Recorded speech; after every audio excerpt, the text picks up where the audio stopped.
Okay. All right, let's get to it.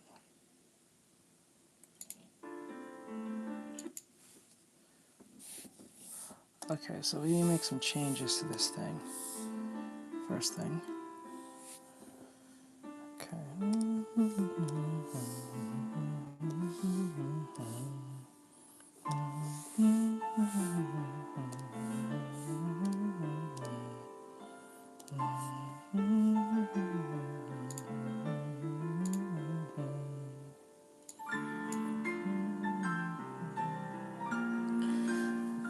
So I'm going to turn these off.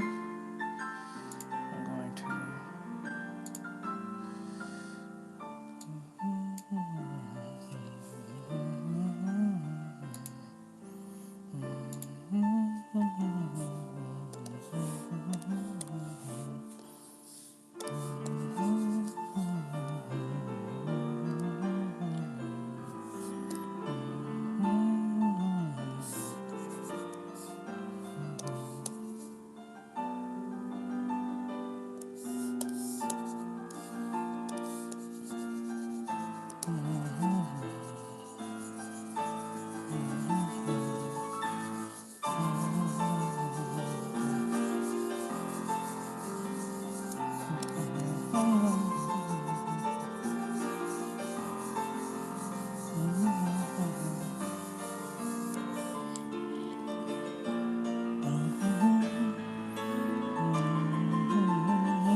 we're doing artwork.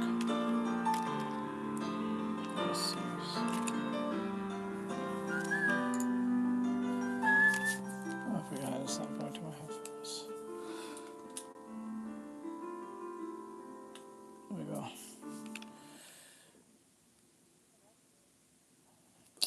Hold on. I gotta turn that off. Okay. There we go. Why is that always on? I don't understand that. That's a weird thing. That's always on.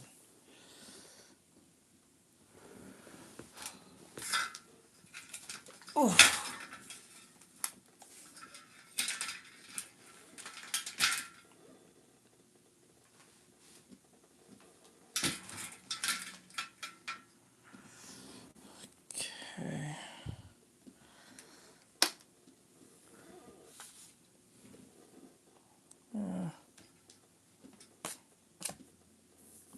Okay. I don't know. All right. Anyway.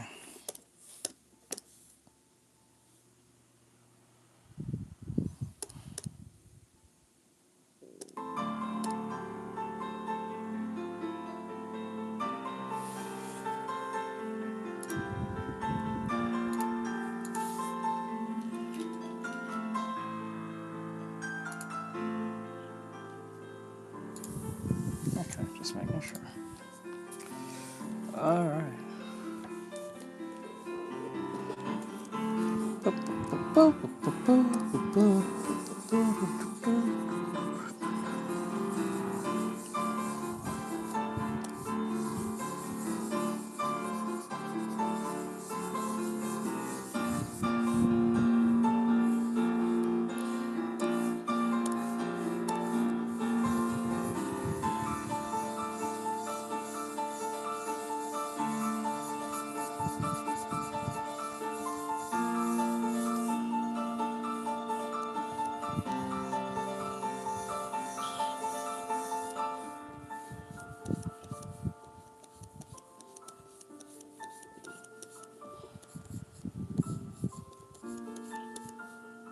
I wonder if I should get used to using those other ones. Actually, I think of it now. You said this is a basic one, right? So if I should use that, maybe I should. It does overlap though. That doesn't matter. Shouldn't matter too much.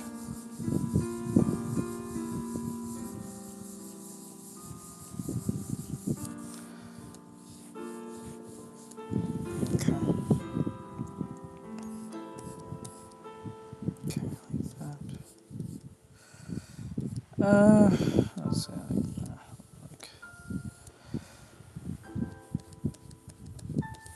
okay.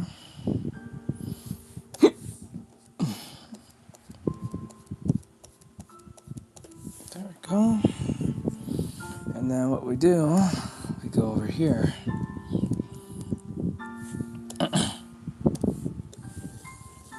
Use a little chubby little thing, so let's make that a little more rounder.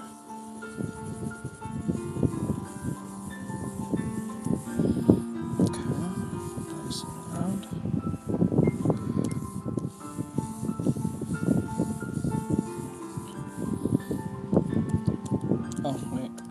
Forgot. Gotta make it round for a reason.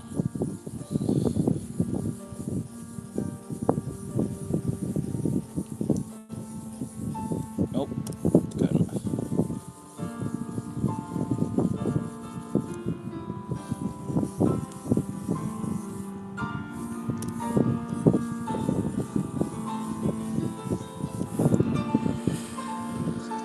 A little bit more wider. We need a little more wider. Okay, right there.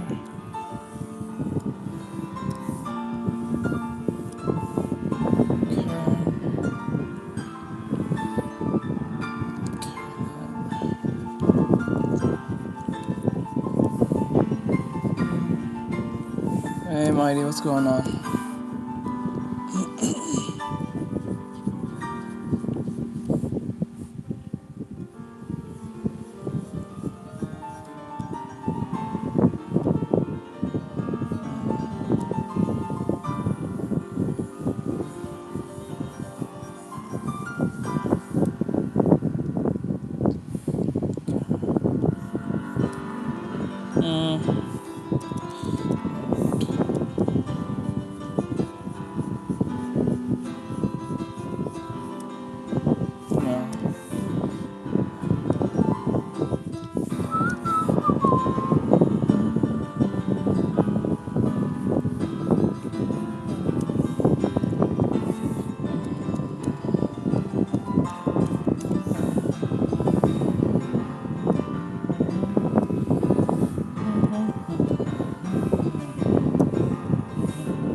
Sorry, I don't speak Spanish.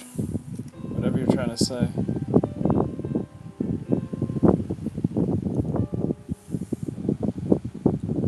Me no speak español. Me no speak español.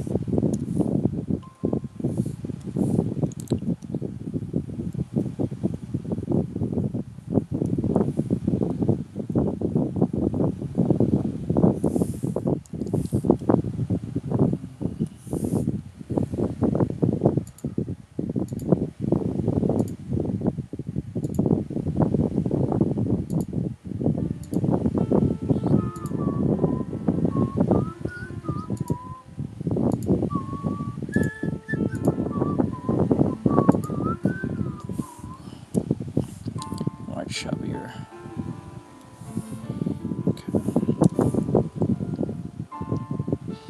Okay, and then arms like this. Oops.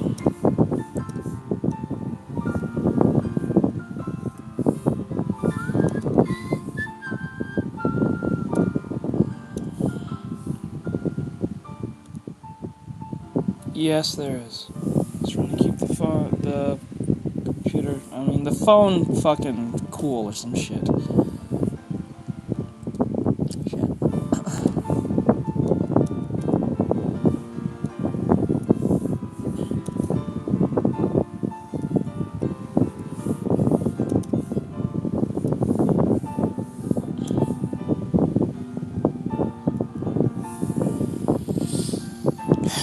new phone.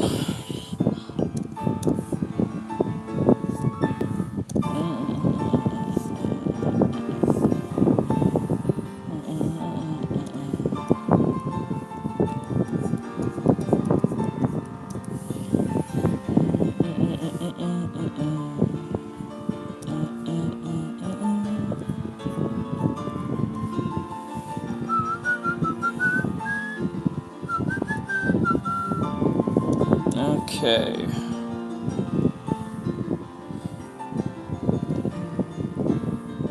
Guess it's too loud.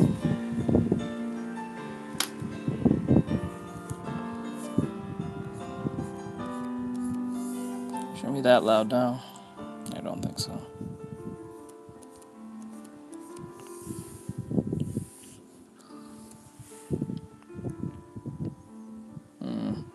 To turn in, so I need to.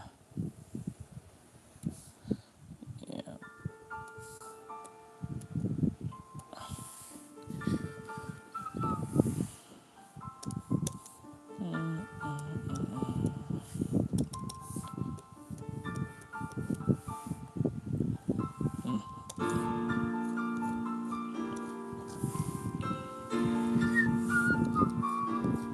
Shoot.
Should make it easy on her so she don't have to cut it.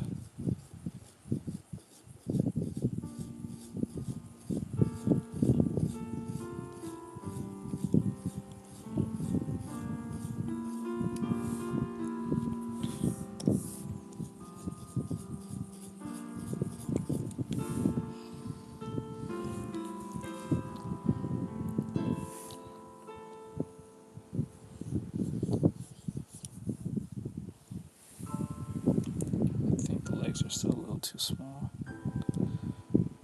Actually, I think the legs are a little too curved in. So I don't know.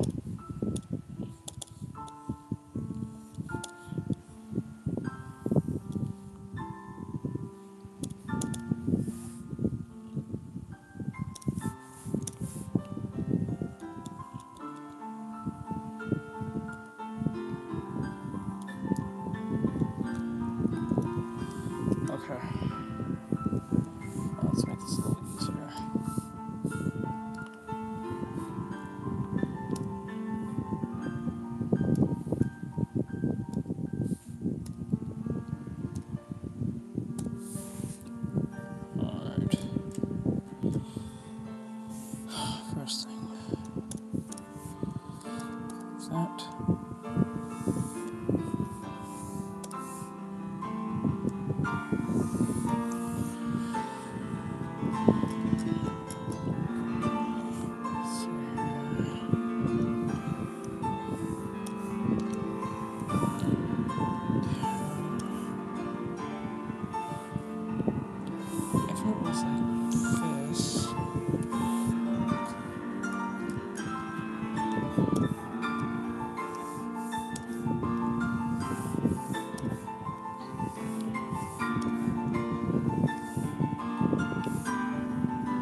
just been remade due to.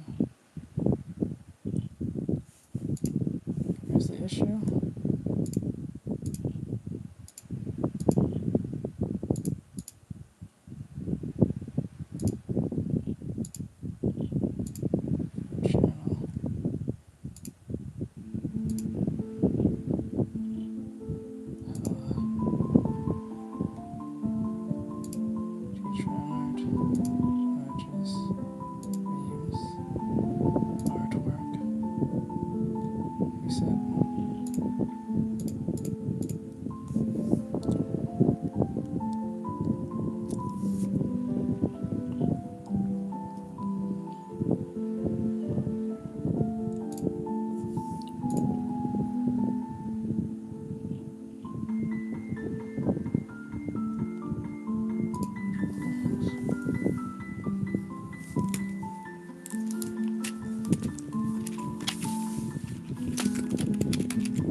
Hold on.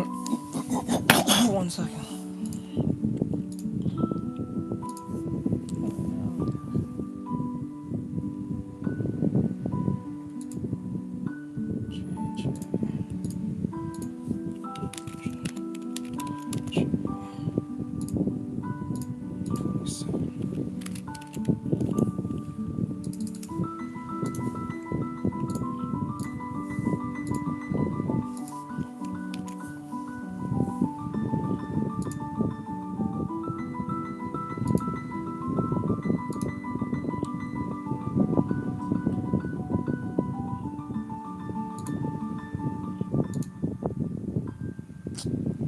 Hold on, guys, 1 second.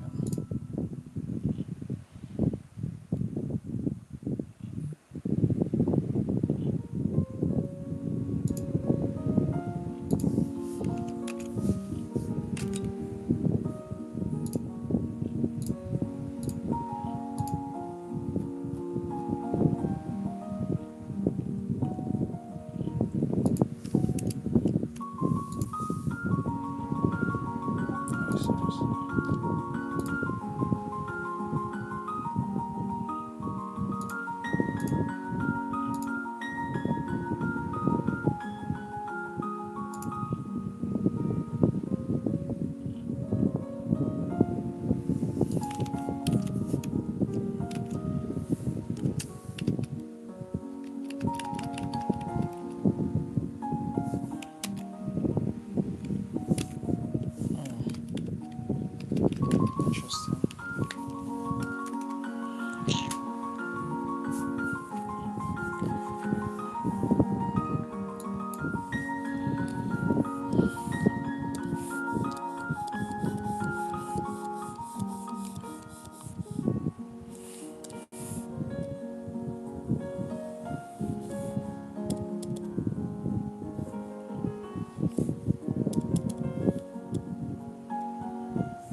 It's been alright, Muffin. How about yours?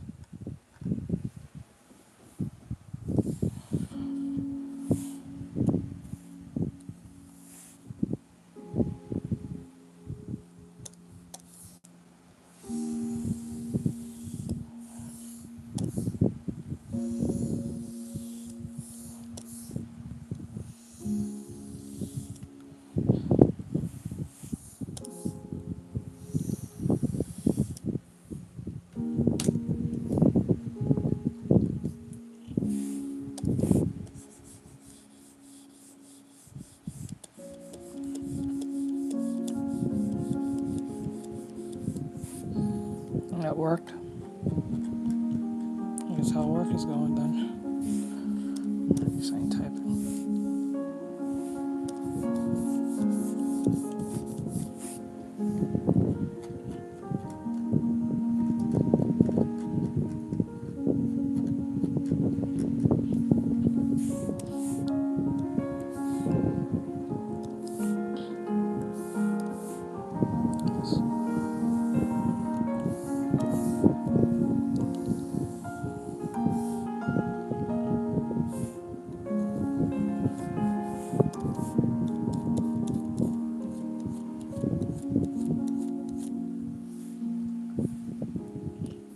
I'm doing a commission for a client.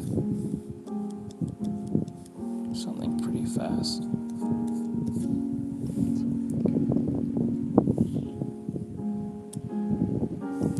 Not technically. Like, oh, not really, to be honest. Like, I like the designs of the characters. I'm not gonna lie on that one, but it's not a particular one that I actually like, because when it comes to gachas, they usually are appealing, but they're usually, I wouldn't say they're shallow, personality-wise, but their character designs are usually pretty top-notch when it comes to gacha games. I never spend enough time with them to actually like their personalities. Because I'm too busy either playing the game itself, or I don't have time to do side quests. We have to go on like those friendship dates. I went on one, but it was like a more of a chore than it was a, you know. So I don't particularly have a favorite character. I was technically a fan of the game when it first debuted with its first trailer, and then it just went pitch silent in her for like a few years, and then I kind of lost all, like, I was like in that GTA 6 type feeling, like it's not coming out, or if it does come out, it's gonna be lackluster as fuck, which it wasn't. But then again, I was right, kind of like out of the loop of the whole wanting to play. I was gonna stream that game only, And that was gonna be my main source game I was gonna play, but I just got busy with other things, and it took way too long for it to surface for me. So,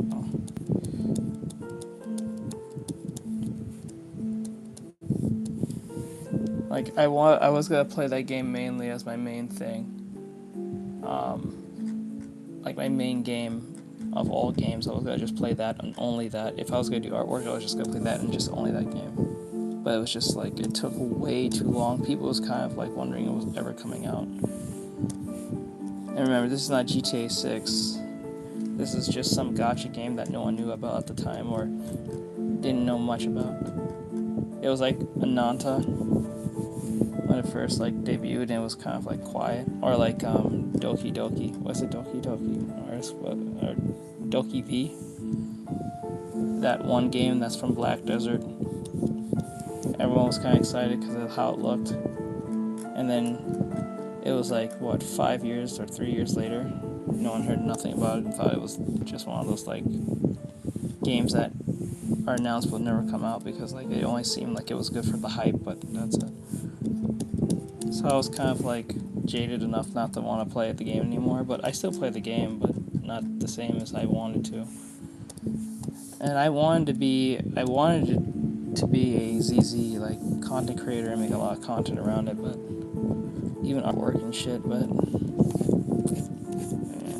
I was just under the impression that the game was either not going to come out or it was going to have a fucking like horrible launch. And then like another game took my interest. At first it was Blue Protocol because it had that MMO type look and feel, how it was presented. And then the game was kind of, it felt more lackluster and mediocre to a degree because when it first presented itself in trailer, it felt different. It felt like it was like I was playing like a MMO Genshin Impact / Kingdom Hearts type game. I don't want to say Kingdom Hearts per se, but you know, it had that feeling. And then the game had like, I won't say issues, but it had like very glaring problems. But you can still play the game. The game's not technically bad, but it's not all that good either. So it's like, So it's like, when I first played the game, it was alright. If anything, it just felt like Genshin Impact with a Sword Art Online art style. That's what it felt like to me. When I've asked my mod, it doesn't feel like Sword Art Online to him based on the art style, but it looks like Sword Art Online to me. The only thing that's going for it is probably its custom creation. It's custom creation because it's pretty intuitive. It's pretty in depth to make your own character. And usually most anime character customizations are pretty limited, but it goes pretty in depth with it, kind of like Monster Hunter. I think Monster Hunter is a little bit more better, but that's more realism to a degree. But with the anime aesthetic, I was kind of impressed by how far you can go with it. I said it yesterday. I was talking about this yesterday, so I think it was yesterday if I remember right. But yeah. I'm kind of at that point where I play game for work, but I don't play game for fun. I have more fun doing that when I'm playing an indie game compared to when I'm playing a AAA game, I'm saying. Like, I have more fun playing like a Peak or a Repo than me playing a ZZZ. And I think that's kind of sad, given that I am an anime artist. So I try to look like into other anime games. There is one particular game that I am a little bit eager to play. It's an indie anime game, and it's not out yet. It's coming for Steam. I don't know what it's called, but it's like this. It's like an arena fighter type game, but like I don't know if it's a fighter per se, but it. How can I use? Let me see if I can find it.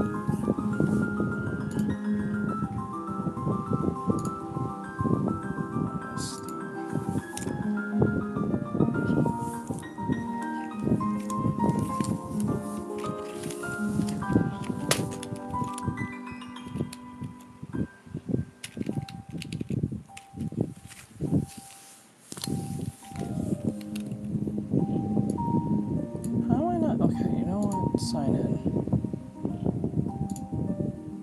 Oh my god, okay, I'll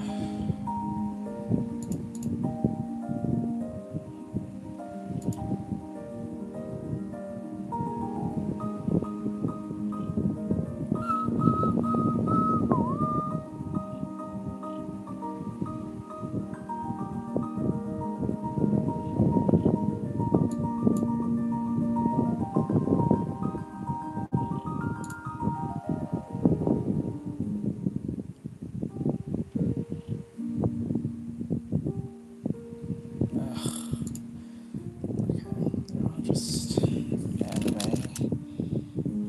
fighter. I think it's a fighter. Frog.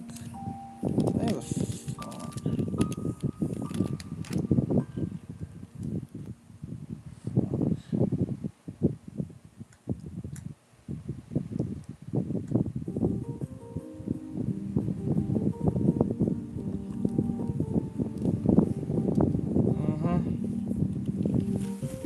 But that's the funny thing about that, because when I try to do that, the only game that I actually play off stream, when I'm not streaming, and I just want like some downtime, which is probably masochistic in its sense, is probably Marvel Rivals. Ironic enough to say, because like, I'm not saying I like playing the game by myself, but like, I don't really feel like getting backseated by every person that comes into stream to tell me how I should play the game, given that I'm Grandmaster rank. Like, Jesus. It's like, it's annoying to a degree. It's like, so frustrating.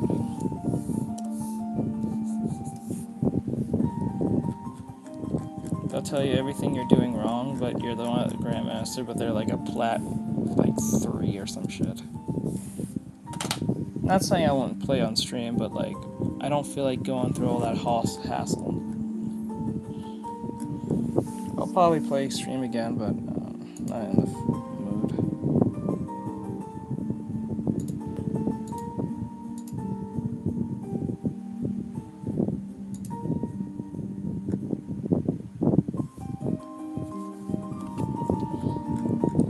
Honestly, I'm really just... I low-key just want to get hired for like an indie project game. Just to see how the experience is.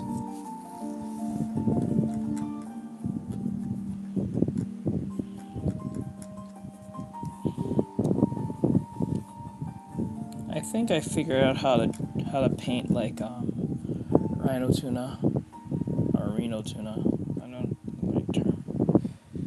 Okay, I think I did what I need to do. I feel like it's okay. I think this part is lacking somewhere. There's a part that lacks. I think this is not chubby enough. I think it needs to be chubbier. It's too inward, so I need to make it more outward. Yeah, like that. Yeah, that seems quite right. So we're going to erase here.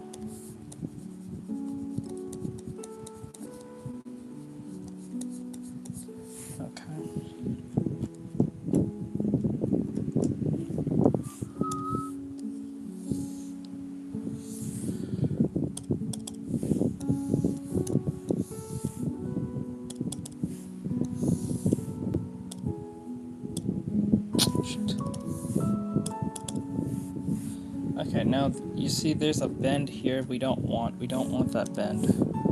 It's right here. So we don't want that. We want it to be as smooth as possible. There. So we're going to mend that correctly.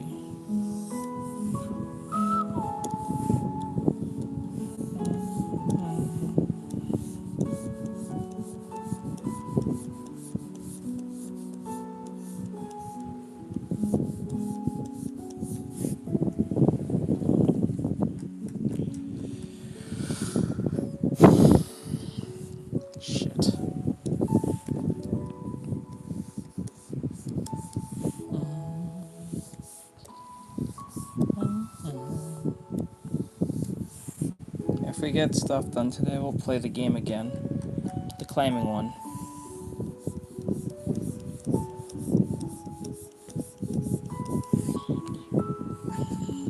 When I think about it now, the way I died was kind of funny at the far end when the bug attacked me. I'm just like, you bitch. That shit was funny.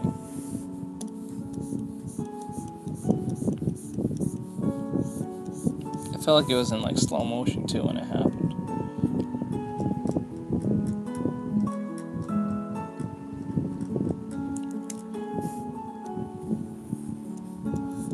Yeah, you're better off. Yeah, you're better off. Honestly, it was up to me, I would just play fighters. I do want to play Guilty Gear on stream. I really do, but I just never, like, it's not that I don't find the time, because I do play game on stream. It's just like, I want to master the game itself. I don't want to play it mediocrely like I did when I used to play Dragon Ball Fighters.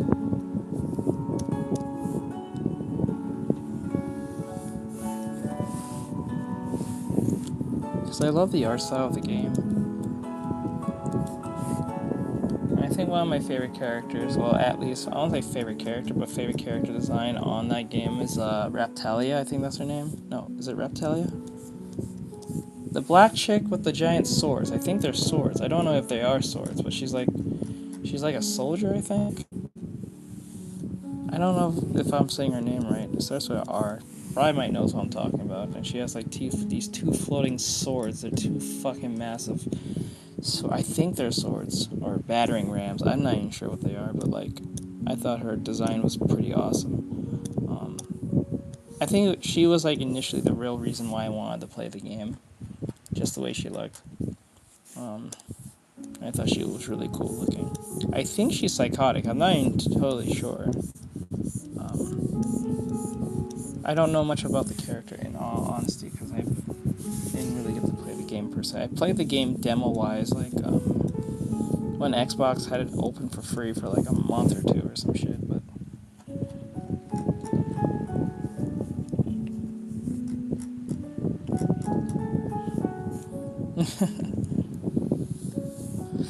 yeah. Ramlethal, that's her name, Ramlethal. If I'm saying that right. I thought her design was pretty cool. And I just love the other designs of the other characters. They're just so over the top but super anime, but not like generically anime, I guess. It's weird to say, because like saying not to look generically anime in the most anime way looking possible seems like probably the most hypocritical thing to say, if you get what I'm trying to say here. Okay, the cheeks.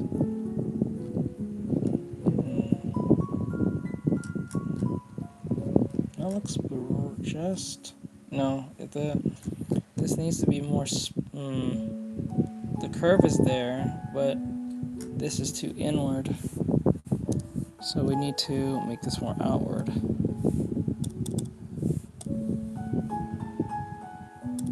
Outward.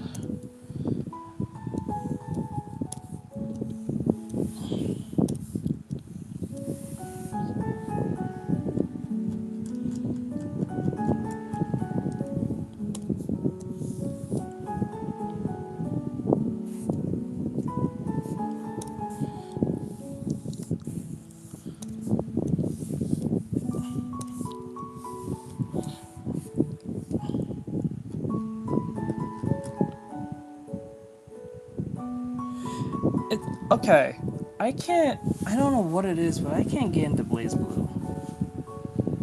I don't know what it is, which is weird because it's not like the games, I don't know, it's just something about it just so over the top for me. Like maybe it's the art style. I don't know what it is. I don't know what it is, but the game doesn't really appeal to me at all. Which is probably weird to say because it's like Blaze Blue is like a crossover game with other games and franchises to a degree. Well, more niche franchises, I guess, like from Persona is probably the most popular one there. other anime. I forget the dude with the giant sword. He has like, well, not a giant sword, but he has like he wears all red. I forgot his name, but he has like very crazy spiky hair. He wears all red and blaze blue. You might know who I'm referring to, but like, I don't know what it is. I just can never get into that game. Maybe because back when I was in college, I used to see my my classmates, whatever was in the lunchroom or whatever. The dudes would bring their like portable portable PlayStation games or whatever the case may be, and their modified PlayStation consoles, right? And it would be like in this bag with the TV in it. Yeah, that's it. Because like in the game, like I don't know what it is. It's just like I think it's that. I think because I saw like it's like it looks like it has a bunch of insane combos for the sake of being insane. I don't know if that's actually true. But something about it just throws me off in the sense of I think it's just the art style. I think that's it. Honestly, if I'm being honest.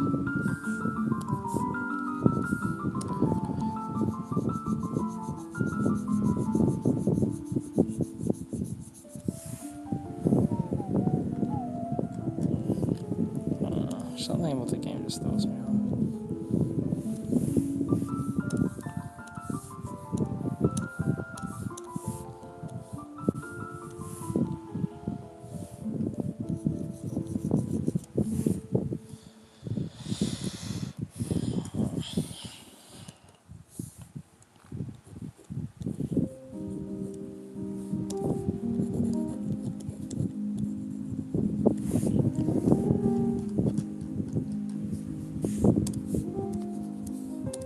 Hold on.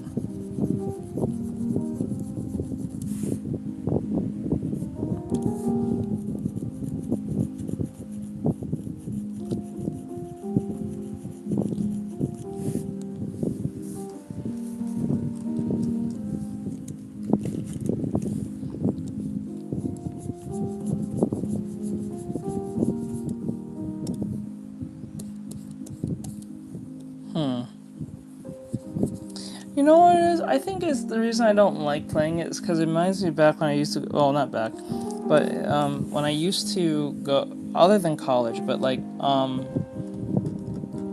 the convention I used to go to, or most conventions, anime conventions specifically, they'll have those arcade games where it's from Japan, but it's not really like in the U.S. type shit. Some of them are, but not all of them are. And like it's got those fighting games, obscure, super niche fighting games. They just have these very over-the-top art styles, and it's just a bunch of shit happening on the screen. Like there's more shit happening on the screen than shit happening. You know what I'm saying? Like it's just more like overload of like shit happening. You know what I'm saying? Like a bunch of like colors and frames and inputs and buttons all on the screen just to overload you, over sensorize you, and I think that's what it is. I get that feeling when I look at it. Probably that's what it is, which is weird to say. And not because of my age now, because it was like that even before I was much younger. I just didn't like games like that. It's just so much shit happening. For the sake for shit for happening, it doesn't have any real true meaning. This is why I don't like, maybe this is part of why I don't like very overly detailed pieces. This is why I appreciate like artists like Rhino Tuna to a degree, because his art style is it's detailed, but it's in the right form of detail where it's not overly detailed. And when something's overly detailed, I find it a sensory overload to the point like I can't look at this. So like I can use an example. So like what can I use? Hold on, I got an example. Find one.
Where's my pen? Okay, here it is.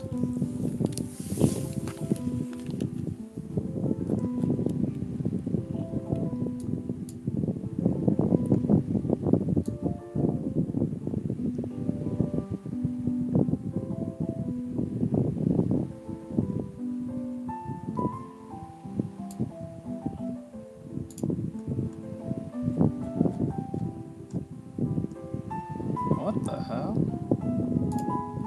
That can't be real. Okay.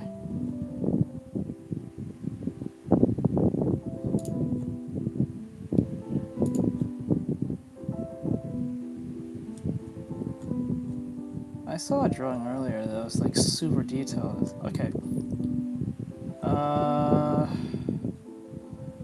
Where is it? He's not gonna eat that, is he? Oh hell no. You better not eat that, bro. I swear to God.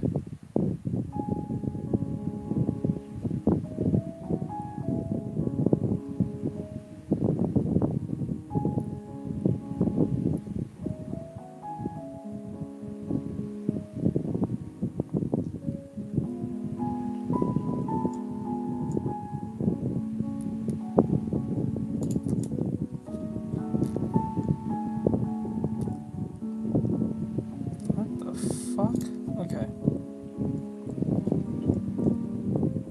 Okay, here it is. Like, I don't like super over detailed stuff. To a degree. Like, this is fine because I know this is supposed to be like the human body to a degree, but when a character has like a bunch of like stuff going on, when it could be just simplistically like dealt with, I think you're compensating for something.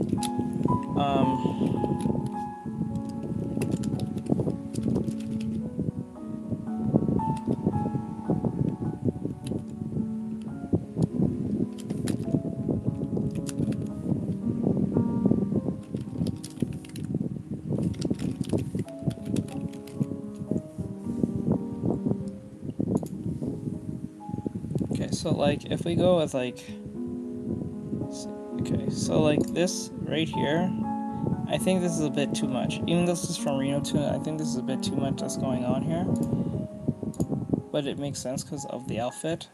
But with something like this, it doesn't feel overly detailed. It feels quite right. It doesn't like overload you with a bunch of shit going on. And I have that problem with Genshin. Genshin has this issue.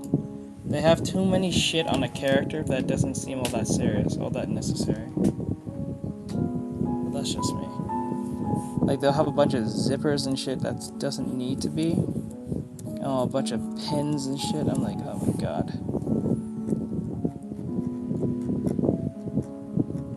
Like, it's really annoying.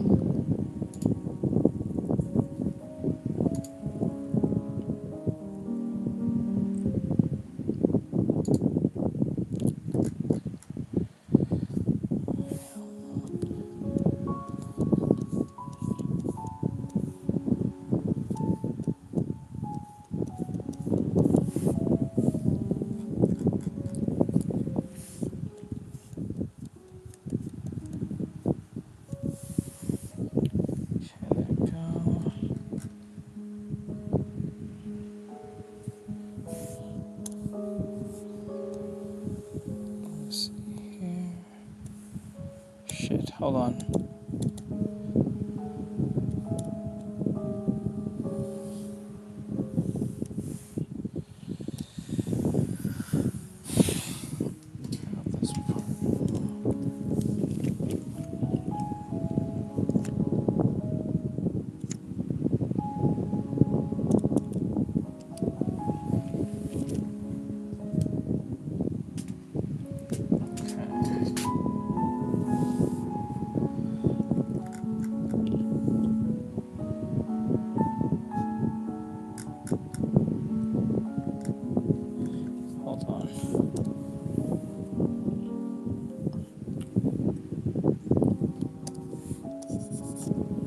Sounds like asymmetrical thigh scraps.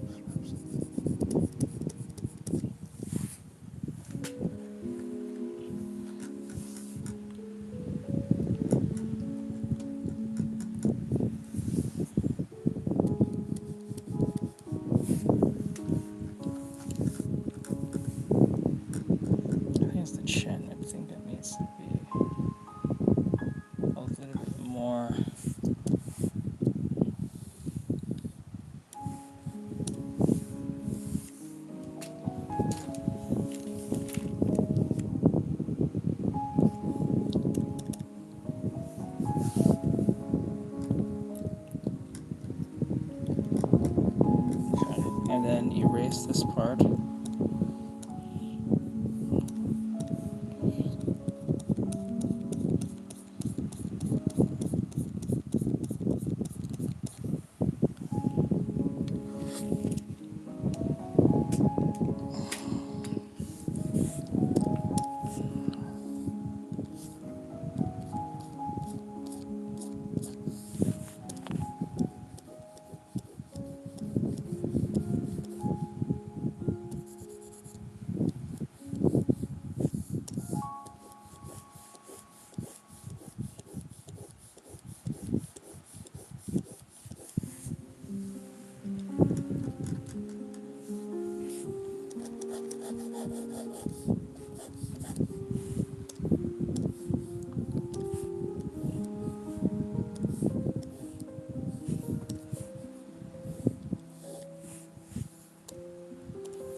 And that's why I don't.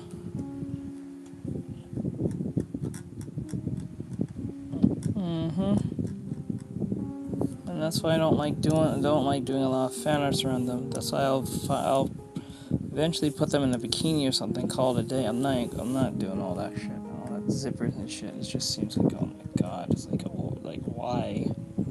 Like it just makes the art style the art style, the wanting to do it just seem like a big chore. If anything, I get it because it's like a weird, like, what do you call it? A weird,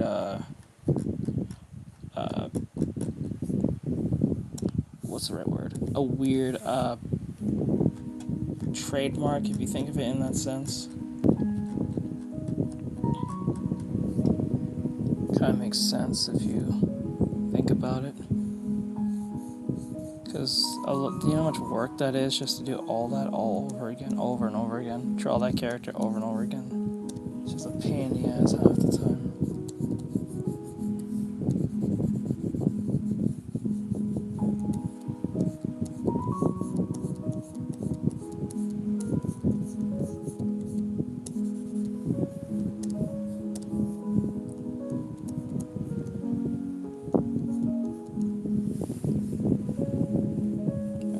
What's up, Rick? What's going on, bud?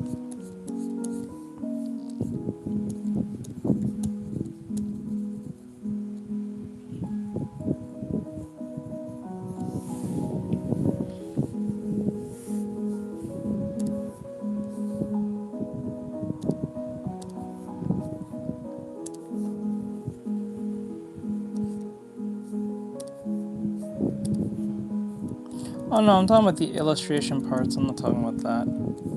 Because I'm pretty sure there's a way around that where you can keep it consistent with some form of buttons or some type of plug-in or whatever the case may be. Something to that factor. But when it comes to illustration, oh my god, that's a pain in the ass.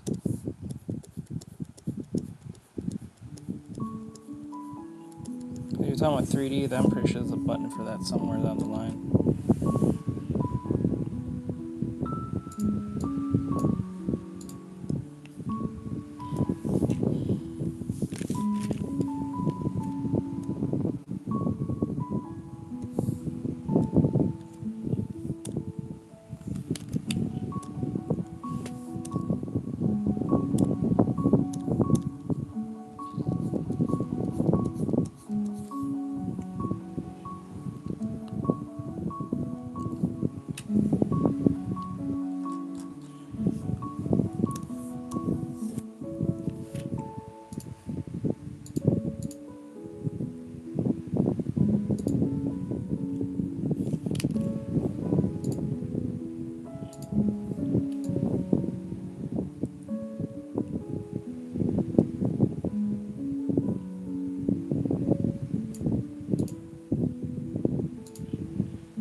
Oh, okay, I see.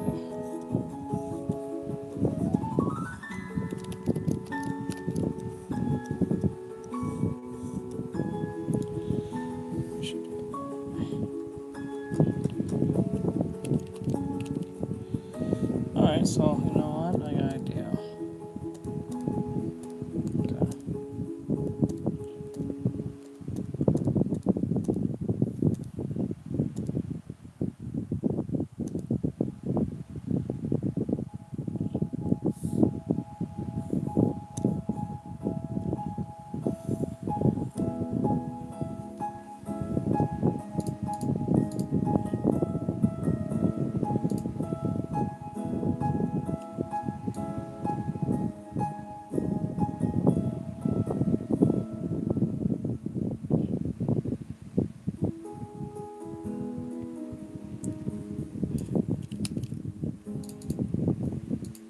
You know what? Fuck it. Don't matter. Alright.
See, Alpha looks sad.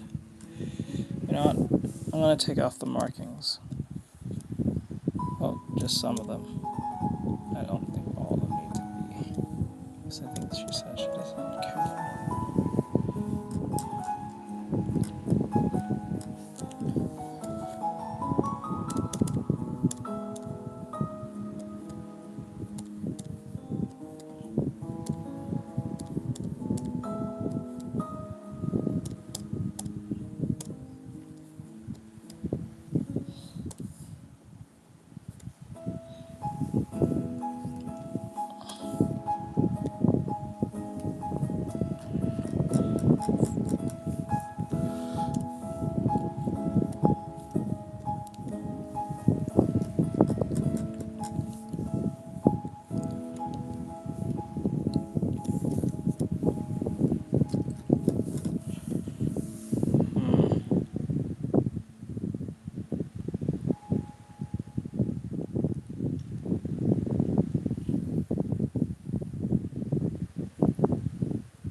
Oh yeah.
Chicken sandwich.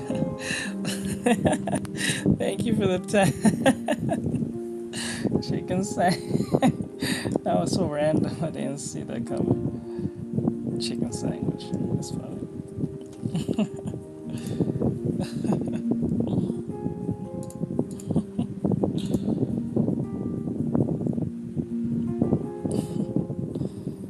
That's chicken sandwich. Alright,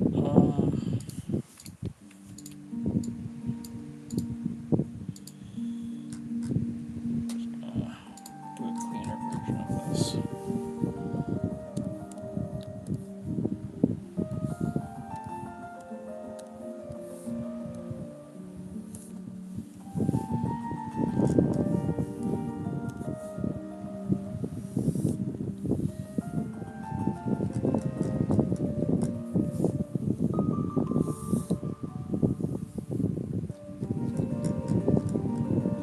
Oh wait. Oh shit, turn that off. I just realized the pen pressure was on. Should turn that off.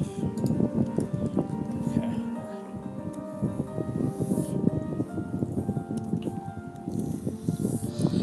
Yes. At least you didn't say chicken soup or some shit. So fucking.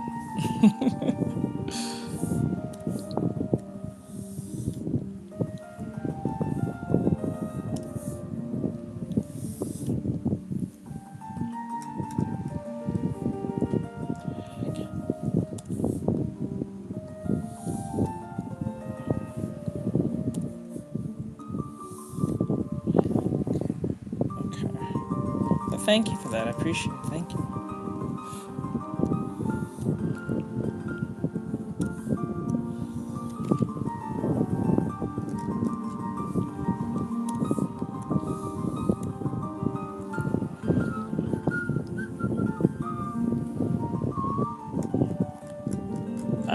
I don't know what it is with TikTok, but I don't know what I did wrong to TikTok for it to have 0 views or 0 people in here, because I have 100,000 people, and for some odd reason I'm at 0 views on TikTok Live. I don't know what it is. I think it's because they're trying to.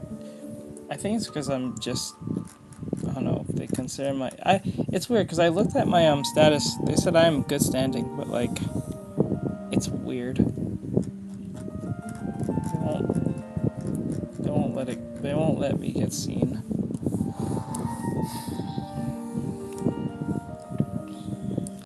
Okay, I think we're back.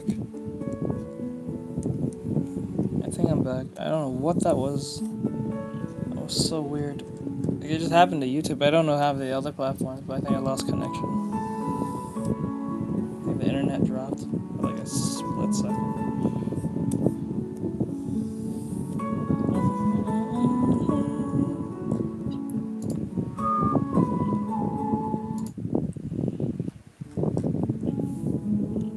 Yeah, I think I lost connection. It was the internet.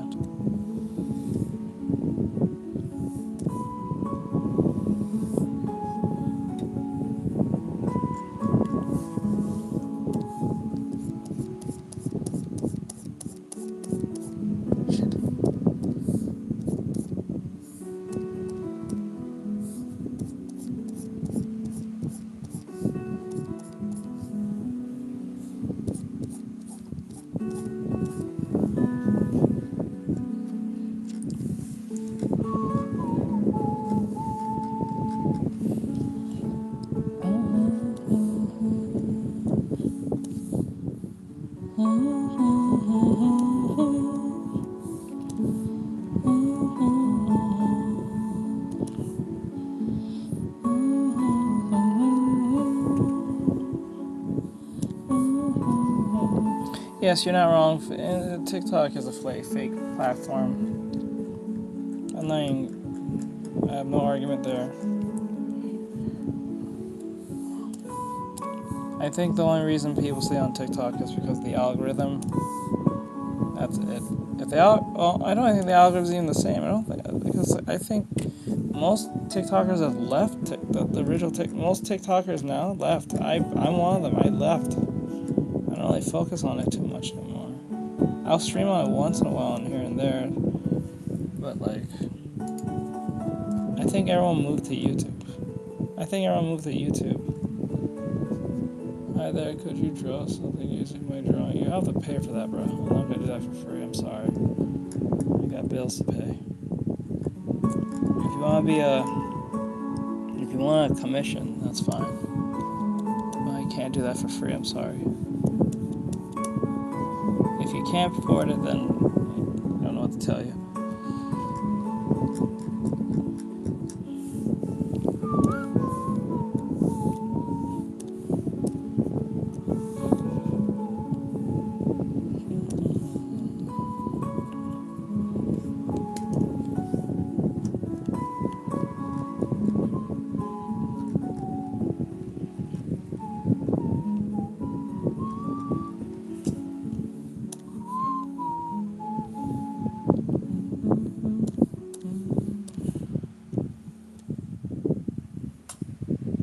Actually like that song, playing that again.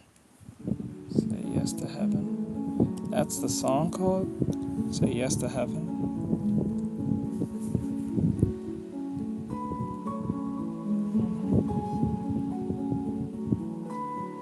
What's that button?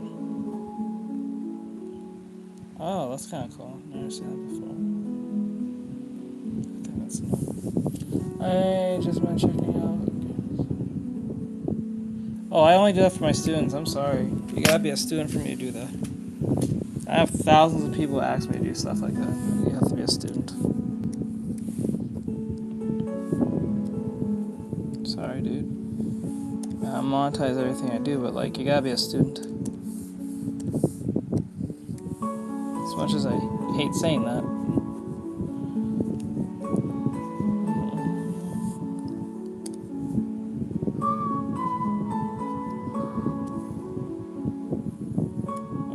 A lot of people from YouTube and sometimes TikTok to ask me that question all the time. And I ain't trying to be a dickhead about it. Just no. Okay.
my fucking... Okay. You know what?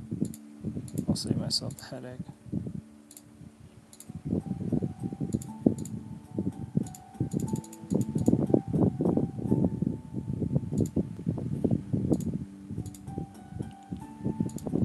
There you go.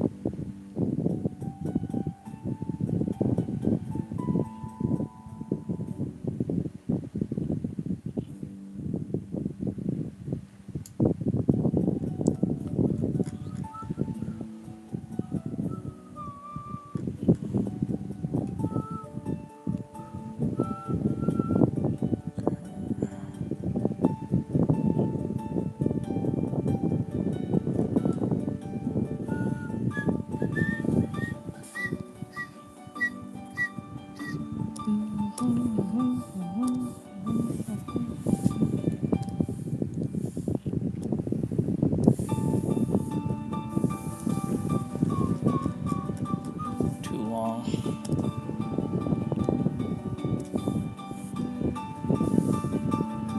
Too high.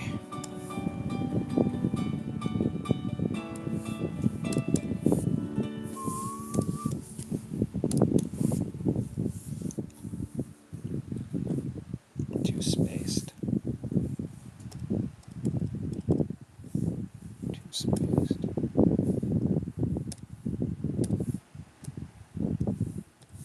Too fat, too skinny. Too close. Too long. Too short. Too close.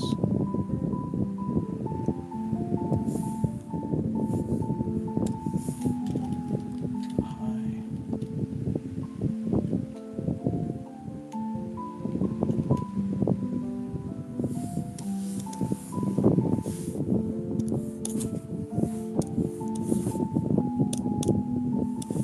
No.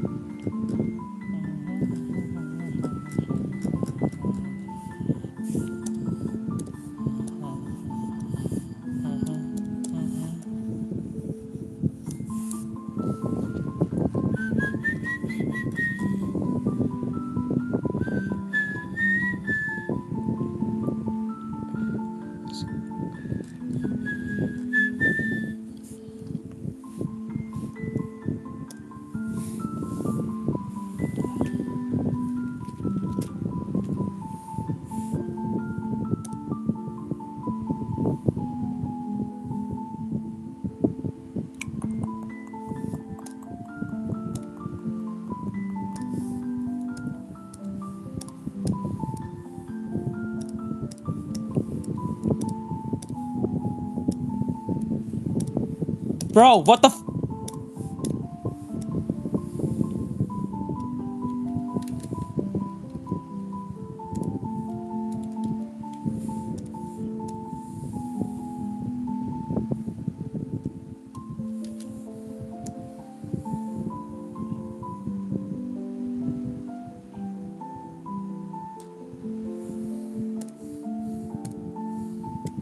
Oh shit.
hello, Med. What's going on?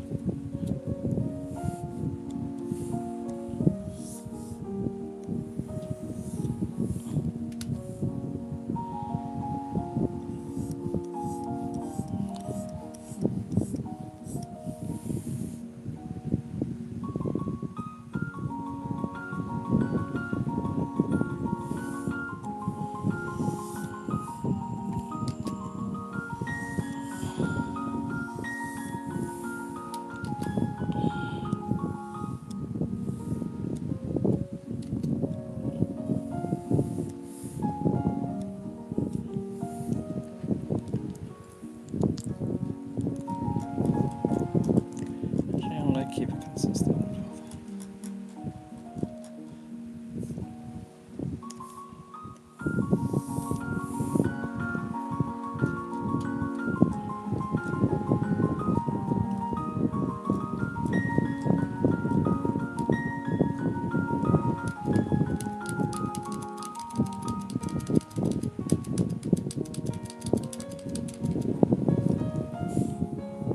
Wait, does this have that on? I swear to God.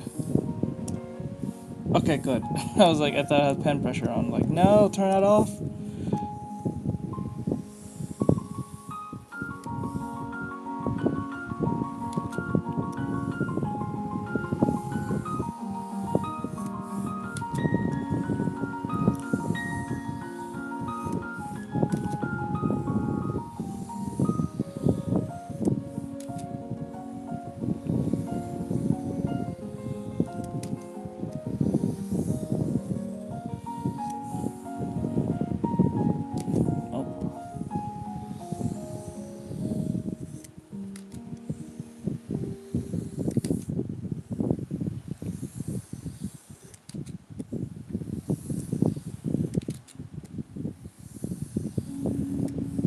What ideas? I think of that meme. I always think of that funny art meme. Visual artists when they have to get one line right. There we go. That's close enough. I think that's good enough.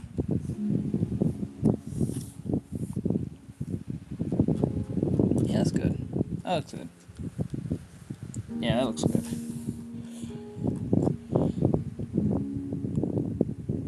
I think he's too round. I may have to change that a little bit.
I think the stomach's a little too rounded.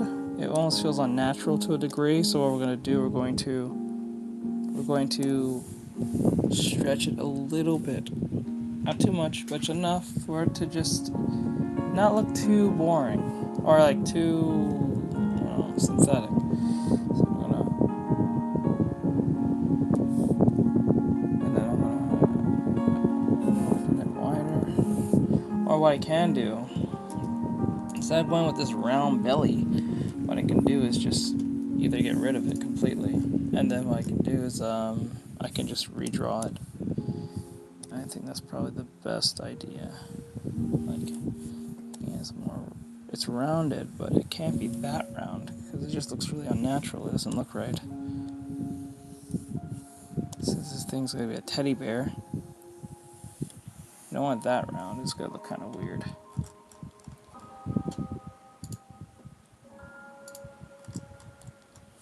Oh, you don't want that square either. You want a good balance between it's circular. You know he has a round belly, but you don't want him to look too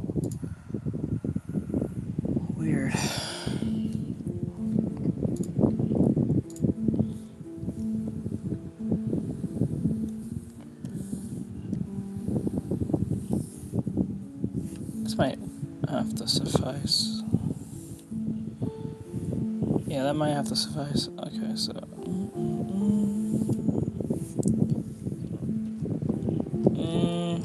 Nah.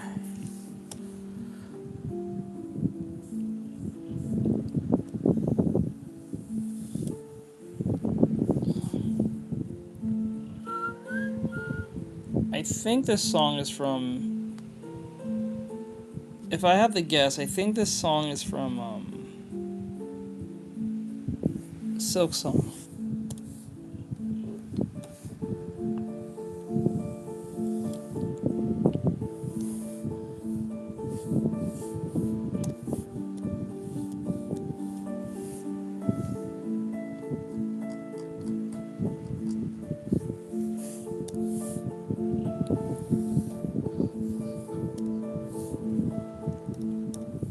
You know, it's kind of funny now when I think about it that Hollow Knight actually focused, like when Hollow Knight first came out, it was more focused on its eeriness and sense of dread and melancholy. But I think that really helped it, not because of the fighting or even the story. I think it helped it because of the music helped like lift up like the melancholiness of what's going on in the game. And I think with Silk Song, the creators like Team Cherry just kind of leaned into that. They made the song like somewhat of like a focus, but not really. That's why it's called Silk Song. Or like instead of saying like Silk Thread or whatever the hell. So I was like, it was always that type of like it. I think one of the main things that Hollow Knight's got to remember for, not even just because it's like frustrating combat, but addictive combat and simplistic controls, but like because of the music mainly.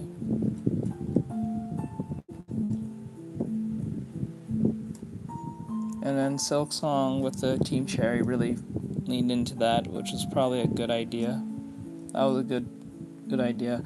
But I like how they didn't make like literal music the main focus. It was like a center stage, but it was not the main focus per se. Like it was a good element to lean into, but not completely, because then it'll be a music game to a degree. You don't want to be known for that. You want to keep what kept Hollow Knight like interesting.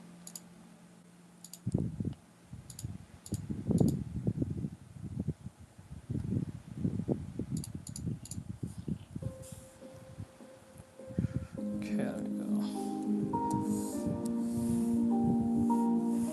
I think one of my favorite places to go in the first game was probably I think it was the foliage area, or like it was what was it, the rain area where it's like where it's raining upstairs. I think that was one of my favorite places to go for the music per se, not even like the places, the fighter. It was just the overall atmosphere with the music mainly. I think the music really helped, made me feel alive, just like its art style. I'm surprised a lot of people don't do the Hollow Knight art style, given how simplistic it truly is.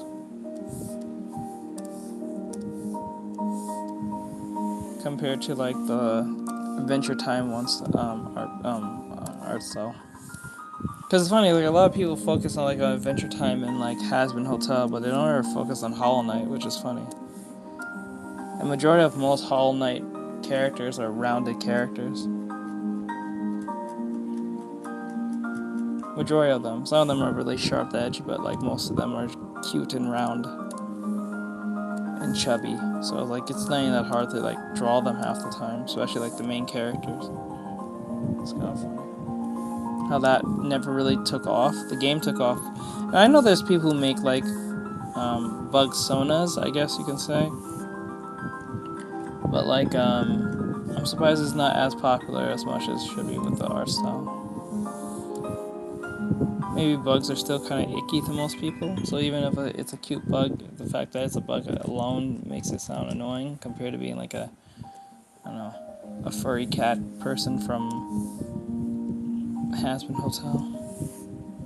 I guess it's just more appealing because people have more cats than bugs. And bugs are considered to be like kind of gross and ugly to most people.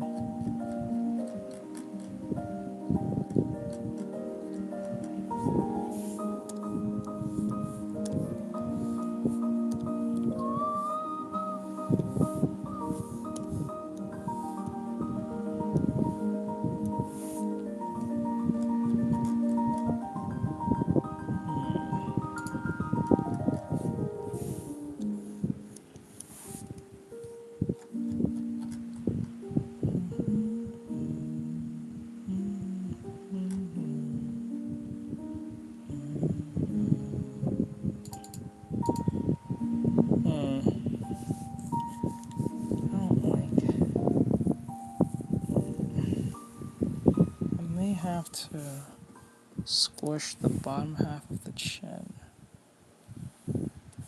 Yeah, I may have to do that.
Just in case.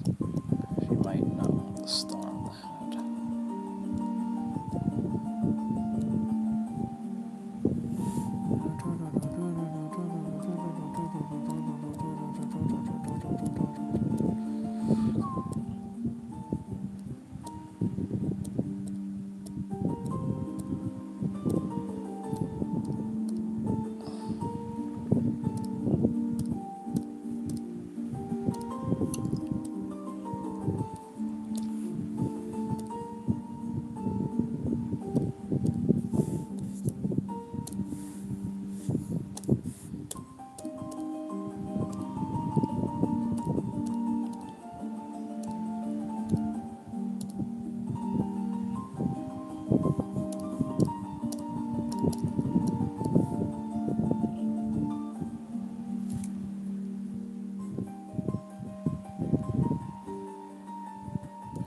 Maybe that's why. Oh, maybe that's why they consider me not being seen, because I'm not showing my face.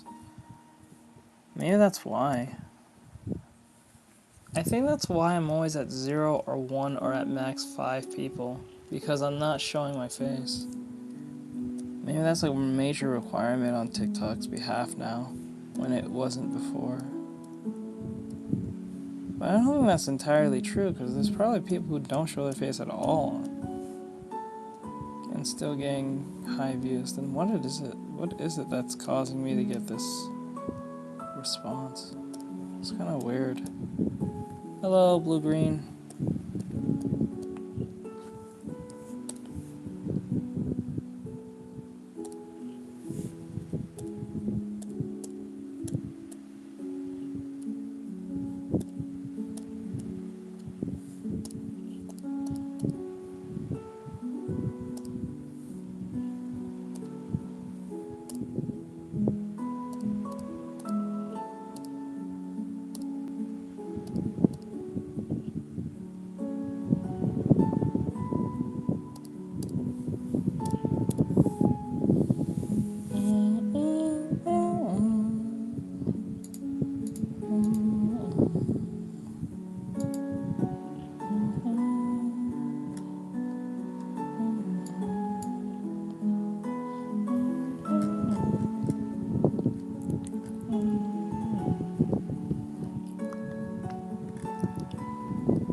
She probably wants it in in transparent, just in case.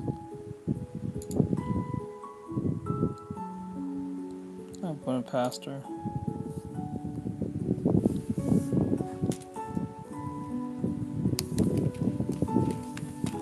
Okay, one. And just in case, she may not want to put the star on the head for some god-awful reason. So I'm gonna take this away. Dude, what the fuck?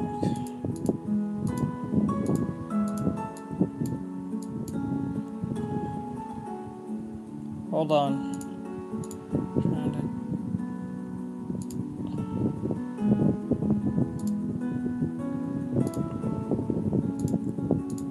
1, 2, 3. Hold on.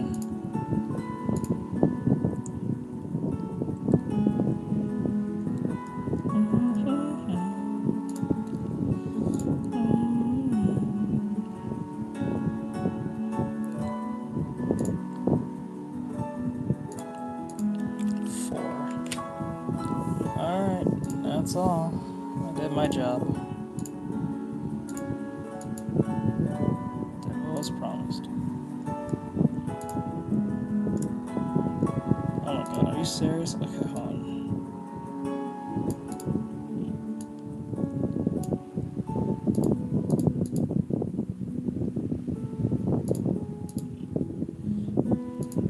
Oh my god, okay. Being lazy. Hold on. Oh wait, that's the sketch. I don't want the sketch. The fuck? Wait, what the hell? What the hell? What did I do? Did I do something wild? Wait, what the?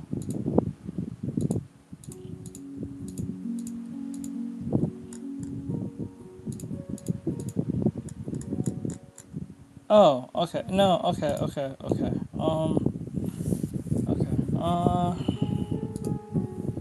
Yeah, okay, I did it right. I'm not really sure what it is, to be honest. I believe it's a cat.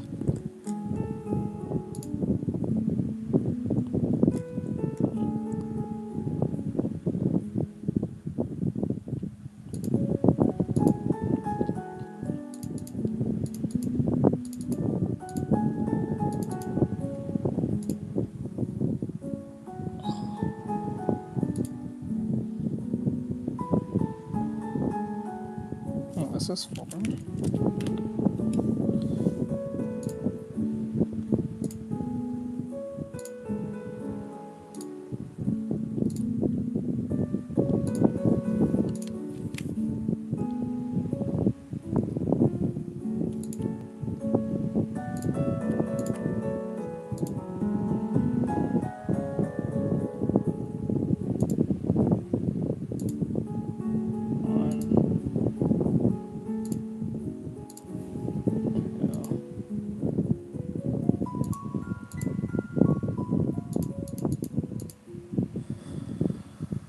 Alright, she's gonna have fun with that. I'm done. Did my job. I'm alright. I'm alright at what I do. Alright, we have the Nurse Joy part. Alright, so let's see what we can do. I just figured out how I use Rhino Tuna's, what do you call it?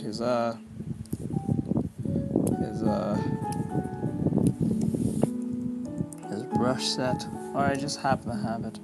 So let's see what I can do with this. So, basic one brush. I'm going to use just hard edges for right now, just to see how this goes. So I'm going to... Yep. Back to Miss Joy.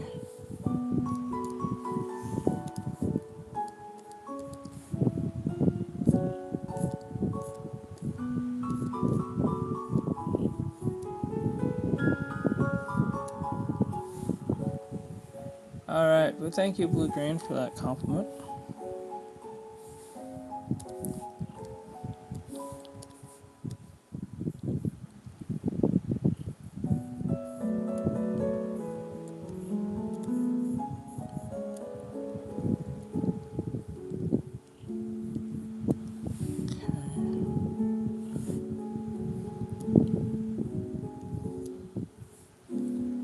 See how that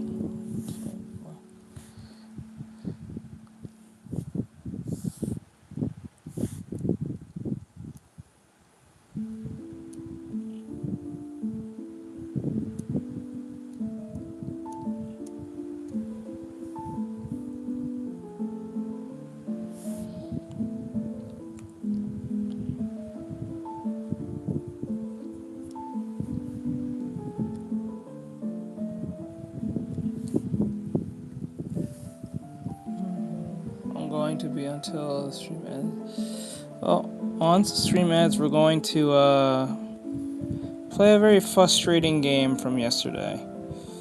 If that's something that sounds fun to you, we're going to be doing that around, I'll say 6:30.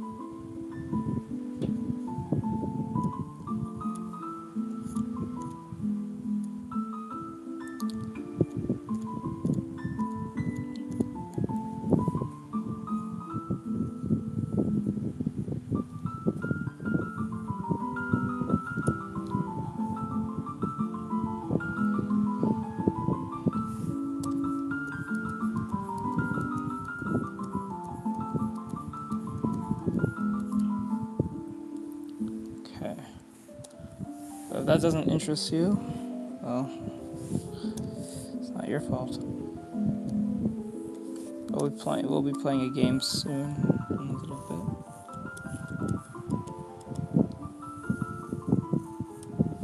bit. Yes. Okay, let's see if we can capture here.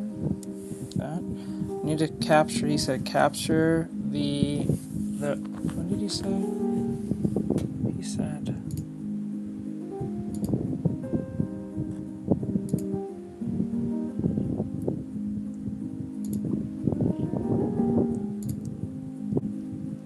capture something. This guy literally dressed like deceased mom to get her. Are you kidding me? What the hell? Oh my god, that is horrible. Is that real? That can't be real. There's no way that's real. No way. Oh, and I think after this Norse Joy, I'm not going to be making any more, I'm not going to be drawing any more wrinkles from now on. I think I'm just going to paint them. I need to really focus on painting them instead of drawing them, and I think that what makes it look flat, because when you draw wrinkles, it's not like it's not possible, but in most cases it looks really weird. So...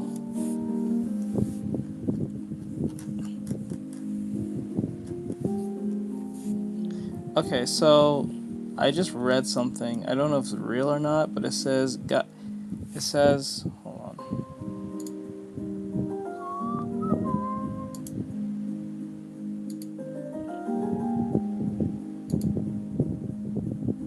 It says here, this guy literally dressed like his deceased mom to get her $61,000 pension per year. I'm sorry, but he definitely would have fooled me. He's not that far from his mother. Oh my god, dude. Oh my god. Bro, just like his mom. Bro really did that. Bro, are you serious? So what are we doing? That is beyond scary. It's disturbing. Like, bro, you didn't have to, like, wait, dude, you didn't have to dress like her to get her pension if she's dead. That can actually go to you. Like, right now, my father-in-law, he's doing that now. He gets his father's dead father's pension. Like, you don't have to do all that, unless you didn't do it legally. And you didn't put things in your name before you die, then that's gonna be kind of hard to, like, it's gonna be a pain in the ass, but, like, you didn't have to go and dress like yourself. If anything, you just cause fraud. You fucking idiot. You cause fraud.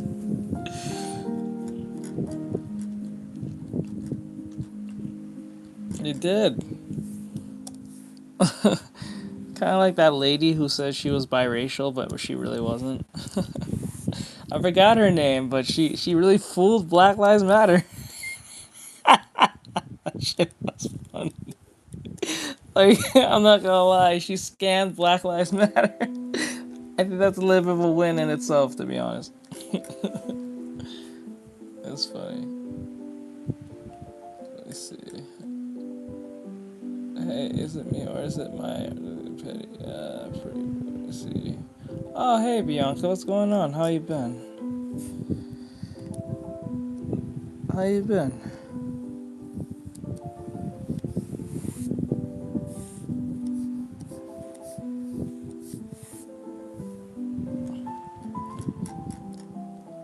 Let me see.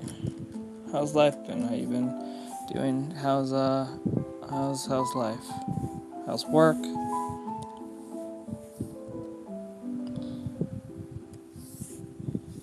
Hope it's going well. Speaking of work. Actually, when I think of it now, I gotta check something.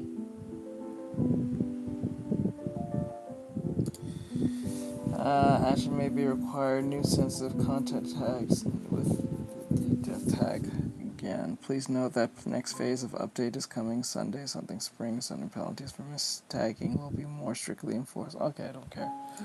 That's not my problem. How are you? I'm doing well. Just been very, very busy with things. Just trying to finish off this drawing. Yeah, sure. I had to finish that commission.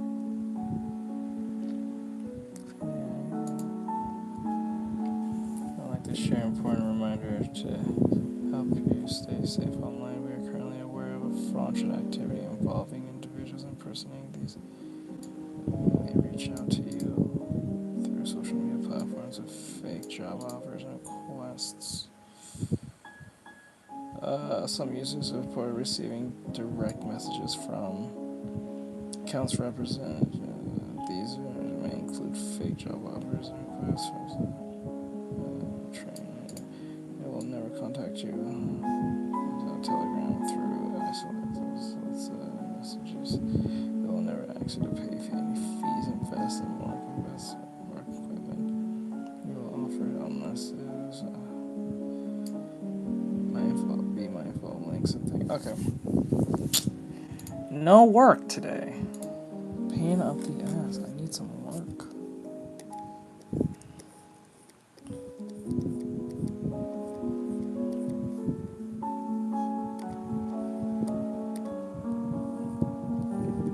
Yep. My job just told me something along the lines that people are making fake fake emails and shit. This AI thing is getting out of hand, man. This should have never been given to the general public. I don't know what made billionaires and millionaires think that was a smart idea. Shit is stupid as hell. I would never have gave AI to the general public at all. That should have been just given to the medical field and the military. That's it. Why do you only have 5 people in your stream? Because TikTok doesn't recommend my stream because either I talk about topics that are sensitive or they consider me bullying. So they purposely do not push my shit. And plus I don't show my face. I think that's a big requirement now. So that's why it will say that it constantly asks me if I'm there. So plus I'm not drawing any like insane anime chicks. And I don't stream on TikTok as much as I used to anymore. I stream like once in a while, so. But when I post something, I get a bunch of views, but when I stream, not really. So. It's a factor of things. It's funny because I even asked TikTok, do I have good standing? I'm good standing, but I'm not, but they don't recommend my shit, so. I don't trust TikTok with anything. I just kind of gave up at this point, trying to understand. I think what they really want me to do is use their stupid OBS fucking software, and I don't want to use it.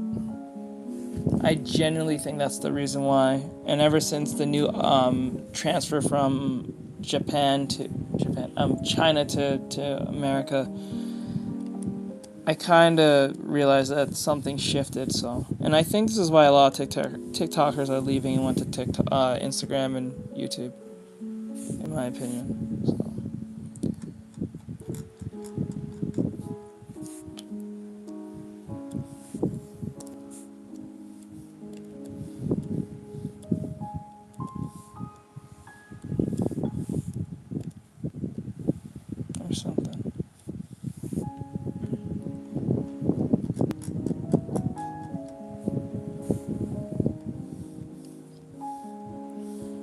Mikey? What's going on?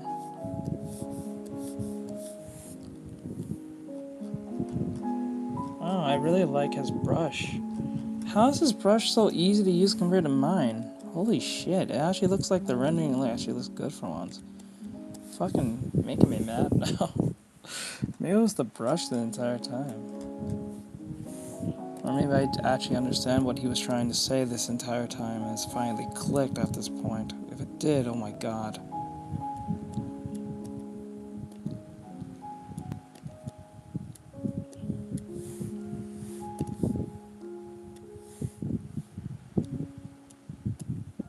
Oh, someone said something earlier. They said, hey, that's Silver. Okay, don't try to understand, of course. Okay, I was about to tell you.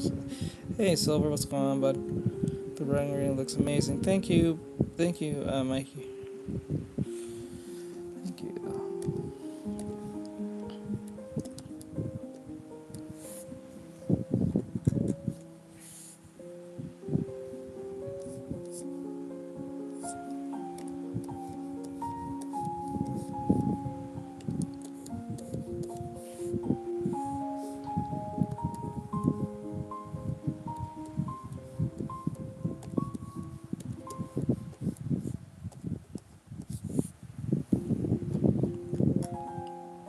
Wow, that actually looks decent.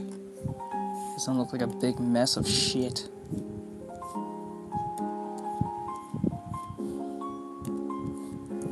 Okay, bud.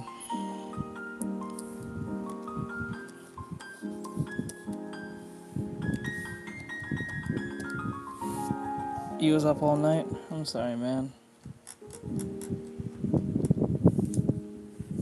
I'm sorry, my man.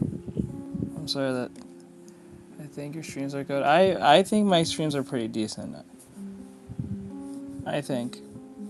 I try my best to be as entertaining with my audience as I can, especially when we're playing video games, but like I don't know, like the only time when I get a bunch of views and I got a lot of people watching and commenting is when I'm drawing some anime chick. And when I say anime chick, I'm not talking about just Nurse Joy, but like usually when I'm drawing like some sexy anime chick, that's usually where a bunch of people come in. I'll draw a dude once in a while here and there, but like they never bring as much women, much people. So like when I draw, say like a Gojo or something, it doesn't bring a lot of people. It'll bring a lot more than I think when it's come to a dude, but it doesn't bring as much as the same amount as a woman does. So like if I draw a Gojo, say at max 30 people will be in here. That's fine. But when I draw a woman, it's like 200 plus. Especially if she's like some sexy anime chick that they recognize or some fan favorite character that people recognize or some shit. So that's where the problem comes in. So I'm not drawing anything insane right now, and I don't do NSFW, that's what you're wondering. I don't draw that shit. For obvious reasons, but like, you know. But I am kind of considering it to a degree. I gotta pay some bills, so like, I don't know, I may have to go down that route probably, eventually. Time is ticking. Type shit, I don't know. I still don't think I will, but desperation calls for desperate measures, you know.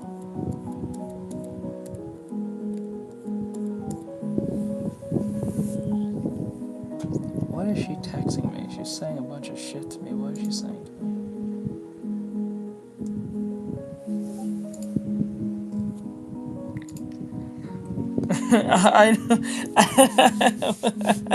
I know that Silver might will be okay with that. Or like my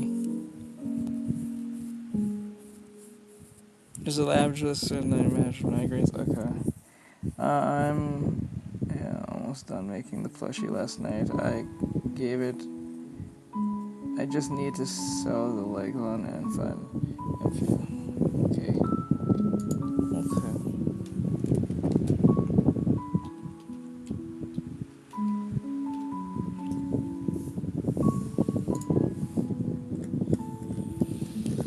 Okay, let's see.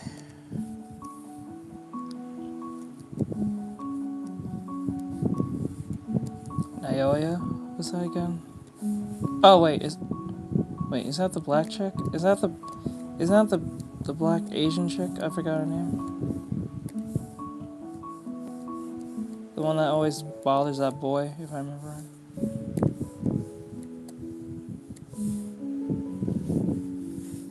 Oh, JJK, I'm sorry, I'm thinking of someone else.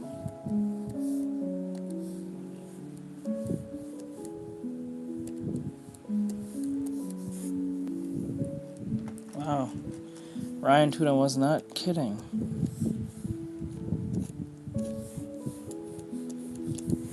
Yes. Yes. I know who you're referring to now. Wow, I actually like his brush. I probably will never touch the brush I use ever again. I actually like this brush.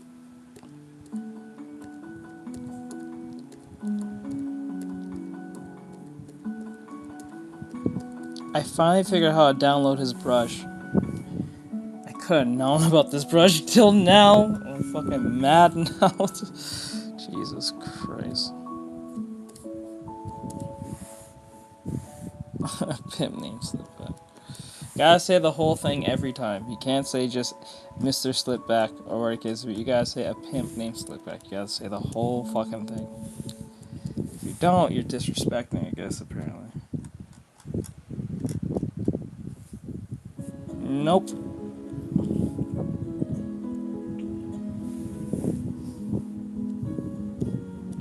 Nope.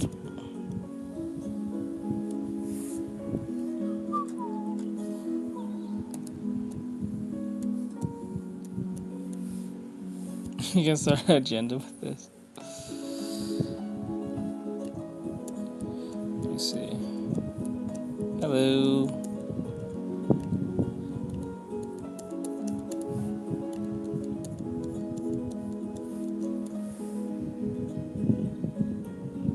I don't remember you. No, I don't, per se. I'm not saying I'm saying that on purpose, just don't remember if you were in here.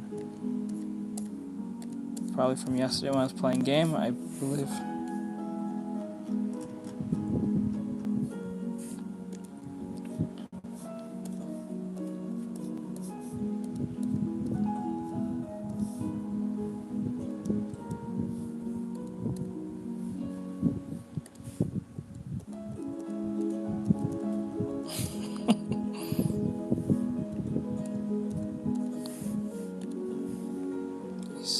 He said if the surface is not that sharp, but there is shading, lighten it. Okay, so if I do it this way, like this, say it was like this. He said if it doesn't have to be sharp, it just needs to be lighter. He said lighten it, or something to that degree. Maybe lighten it even more.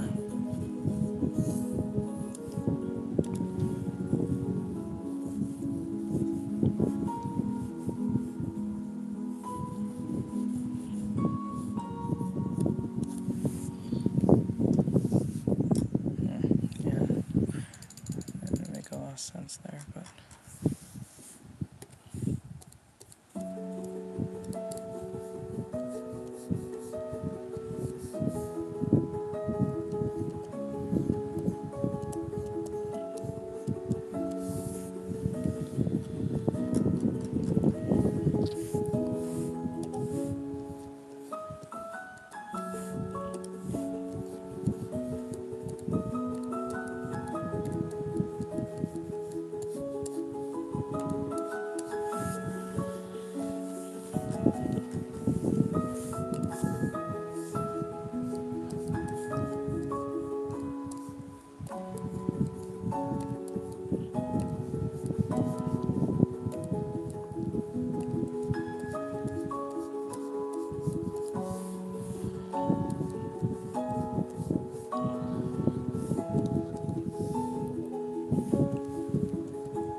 Too bright.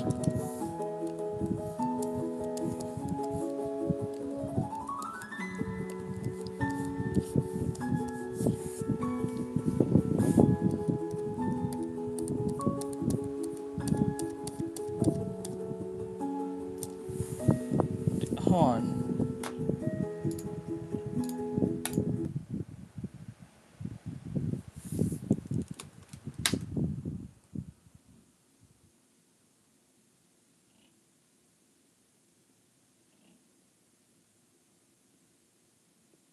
Okay, I thought someone was here. I was like, what?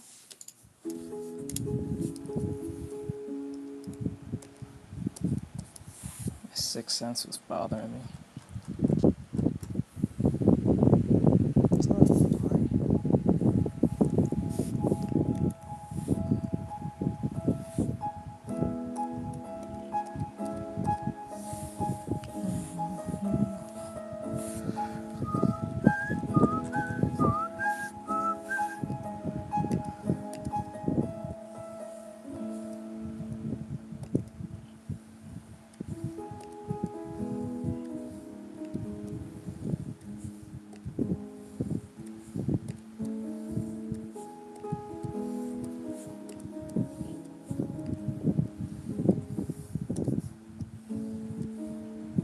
You know what?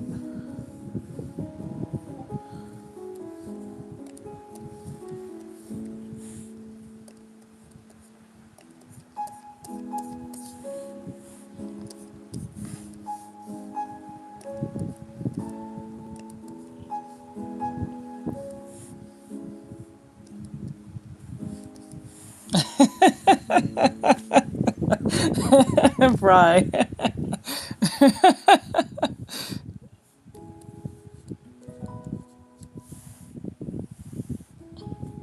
They love telling me they're from Brazil.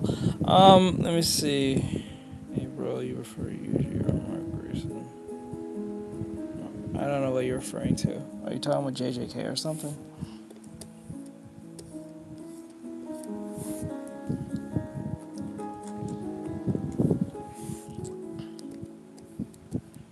I'm not sure what that Mark Grayson part is, so I feel like that's like a Yuji Itadori thing versus what, Robin or some shit?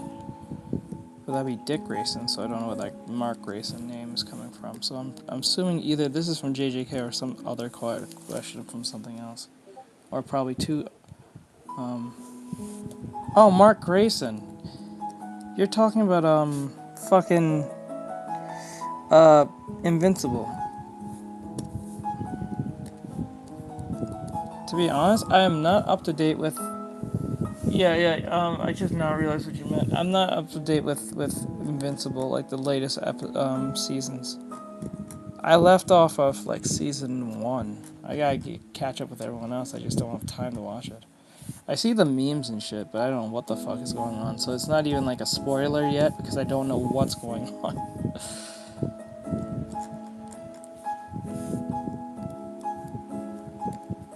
And they're more confusing than there is a spoiler for me, so I don't know what it means half the time. Like, I can get an idea what's happening, but, like, it also could be misconstrued to a degree. So I can't even say.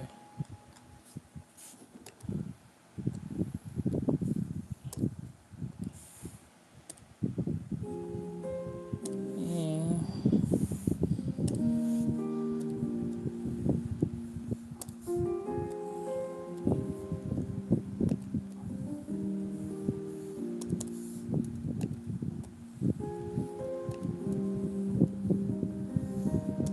Is that like an emotional thing?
Okay, green. Just to let you know, Blue, if you want to talk to people or want to be in a chat where other people are talking, you can come over here on YouTube. I have a bunch of people who watch me over here on YouTube, and they're talking. There's like 6 or 7 people. I don't stream just to TikTok. That's why I left TikTok. I stream to YouTube and Instagram. So if those are more of your speed, you'll be seeing the same perspective, probably even better, if you come over here. Just to be clear to you, but if you want to stay on TikTok, you can. This is why I left TikTok. I don't trust TikTok because they're always saying that I'm saying something rude or mean or some stupid shit. So I don't even bother to even try to appease them anymore.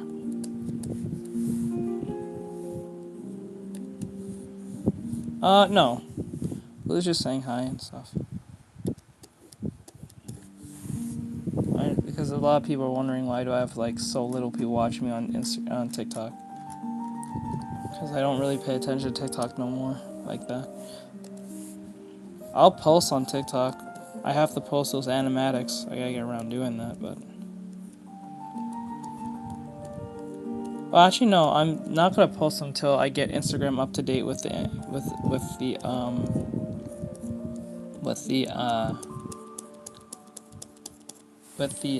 animatics.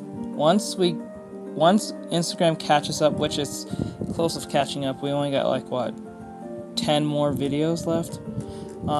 Till it catches up with TikTok, then I'll post the latest and newest animatics, the Gacha Kuda ones, the one that we was working on.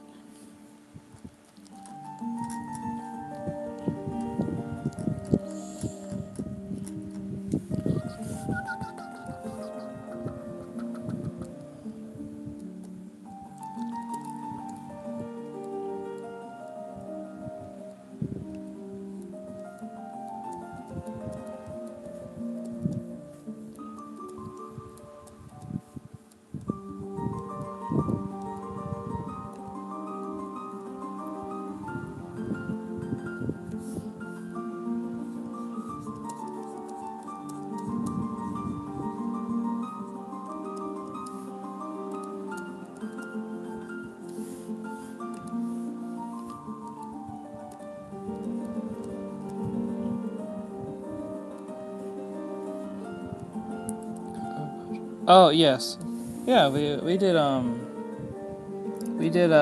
not know of. We did like reactions on Kagurabachi before. I think this is a mix between like what, Chainsaw Man and like JJK or something. Like it's very reminiscent of those two shows, I think specifically. What is the name of the YouTube stream? It's the same name as mine. It's in the link in the bio. Same name. It's just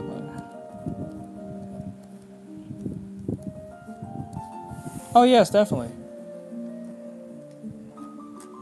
Definitely. I have a bunch of ideas of like animatics to do. It's just that I don't get around to them.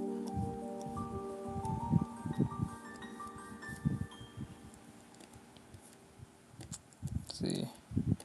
Like yeah, I definitely would.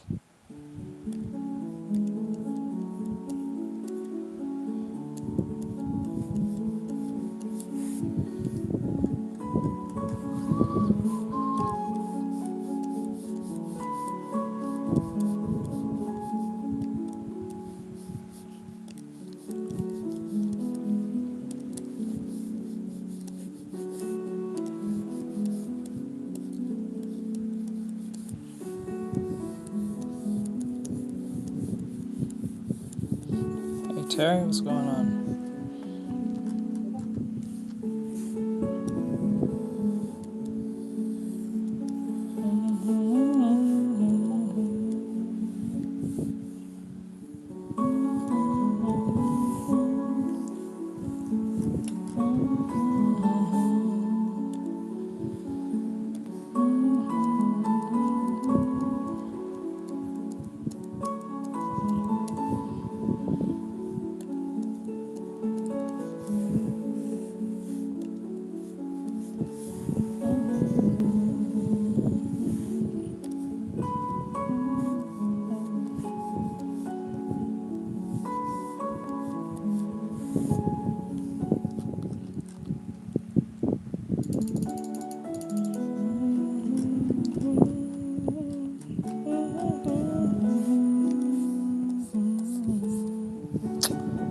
Son of a bitch.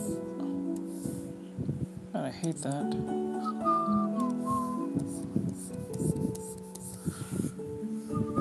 Yeah, like most cases when you put characters against each other, there's no plot armor. It's kind of like plot armor is kind of like a cancellation if anyone had a.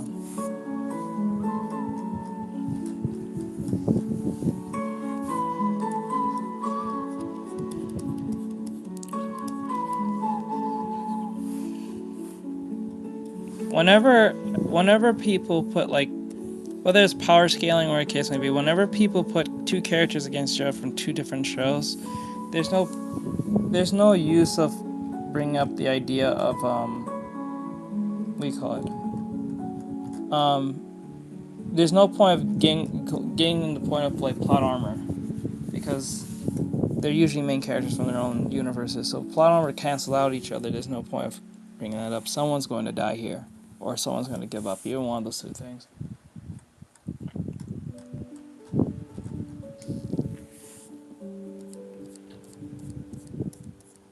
Yeah.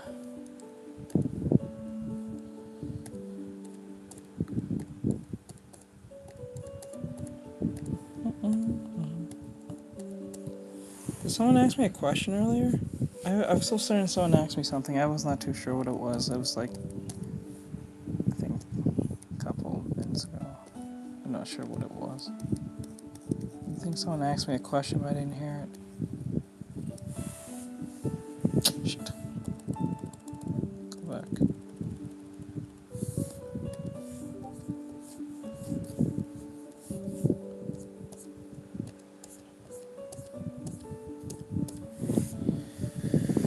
I see.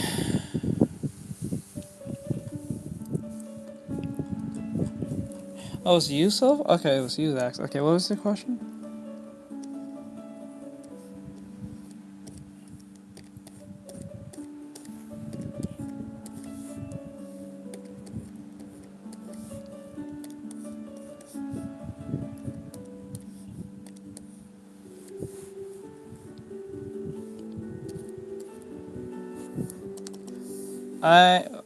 I don't know, that's towards me, but I haven't watched Invincible to have enough of an opinion on that.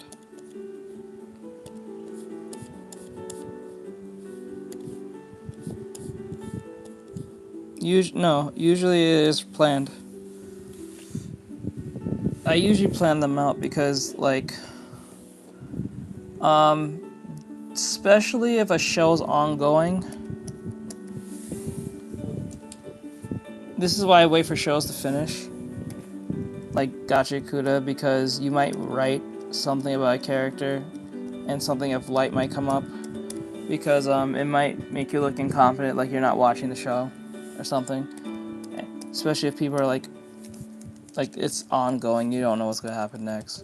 So like if I write a character who's like, or if I do an anime on a character who got whomped, right, and I'm making fun of them or something, but I'm only on episode, like, say, 3, but everyone's on episode 10, and that character got their redemption on that person, right? You gotta look crazy, right?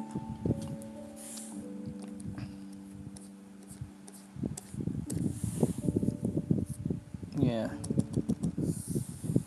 And that'll cause, I don't want to say that even cause a debate, that people just say you're not watching the show, and then, even though it might be factually right that person lost, like I did with the Jabber versus Zonka thing. I'm saying, like, if say Zonka did win in a second round of fighting him, because he did fight him one time, and then the second time he won, but he lost, like, technically again. You know what I'm saying? Without Rudo's help. So if you really think about it, Zonka lost every time.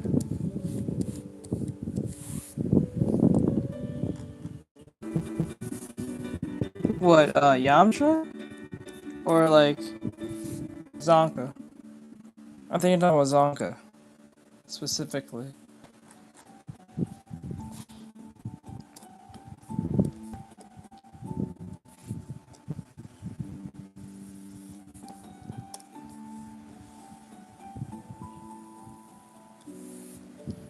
I should tag it to the thing. Pen pressure's there. Pen size. So maybe I should leave the pen size.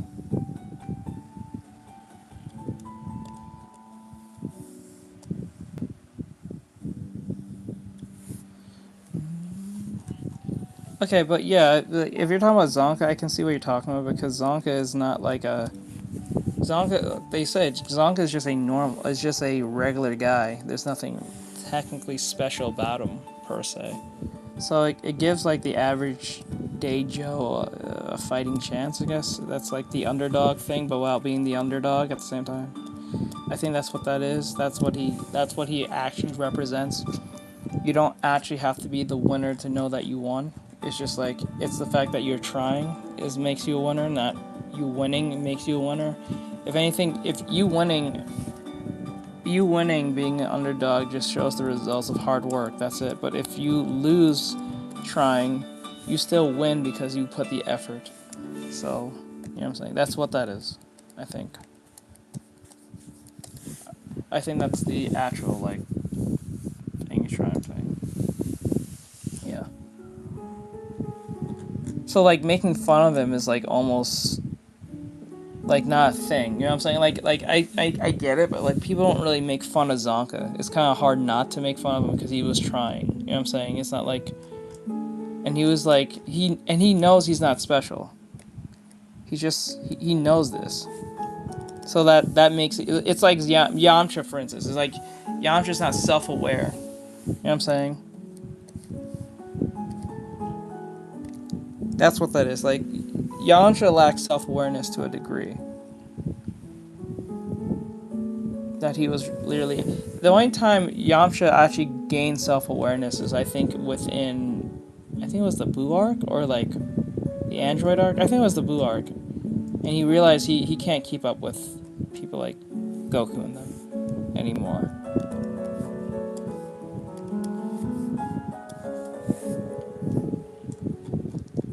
Yeah. So it's like, it's kind of like that.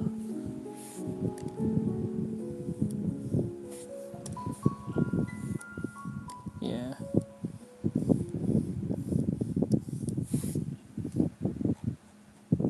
That's why you can't actually... this is part of why you can't really make fun of Tien either. Because Tien... He's aware he's not a god level, like, individual. But he wants to improve as a human. Right? I think even Krillin realized this to a degree. Where he said, you know what? I want to stay in my strengths. Yeah, I'm gonna stay to my strengths. Right? Even Krillin... Like, I'm gonna not try to be, like... Goku and them. That's if Goku want to fight a god level tier monster or person, let him do it. I'll be a police officer. I can handle that shit. that's what that is. You know what I'm saying? And you can see the self-awareness within the actions of the characters. That's what that is. Yeah, even Piccolo came to this realization where Piccolo's strong, but I think Piccolo is aware that he's not god level like Goku and Vegeta. So he does what he can. Yeah. He does what he can. That's why he sees himself as more of a babysitter now at this point. And he's okay with it. He's content with that. And that's perfectly fine. Because Piccolo has done his dues. You know what I'm saying?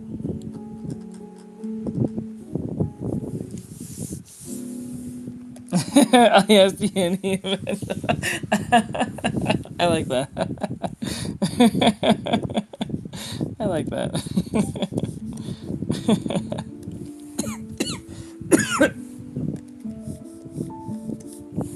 True.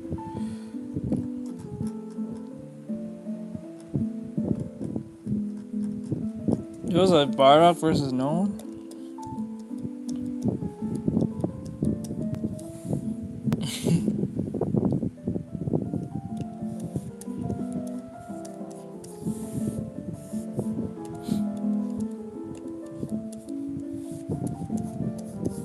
good.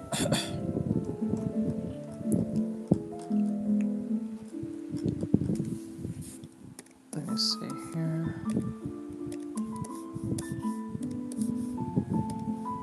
What? Are you kidding me?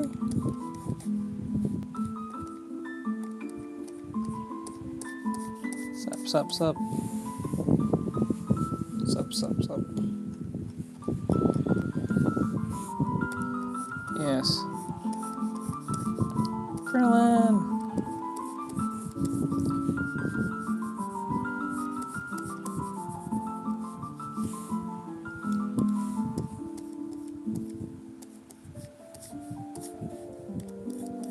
Yeah, he did. Still impressive to this day that he actually pulled. You know, he pulled her. He impregnated this lady and married her.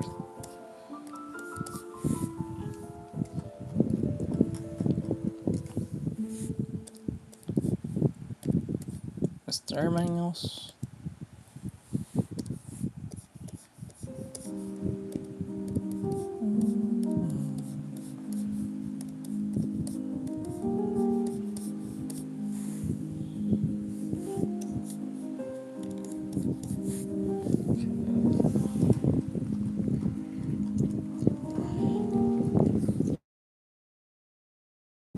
Gotta get those.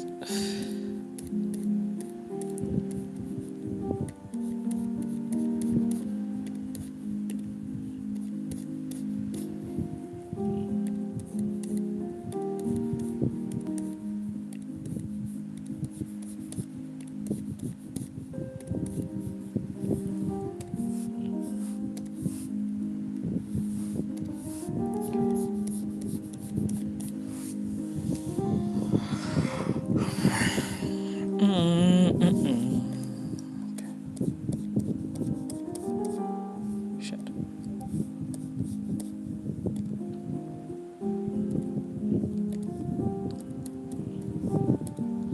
Oh, that's what he meant.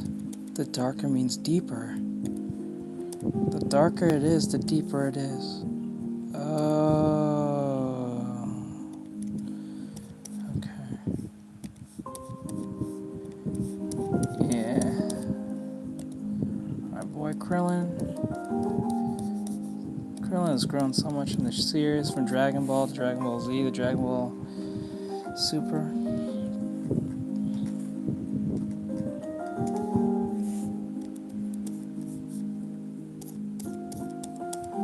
Yep.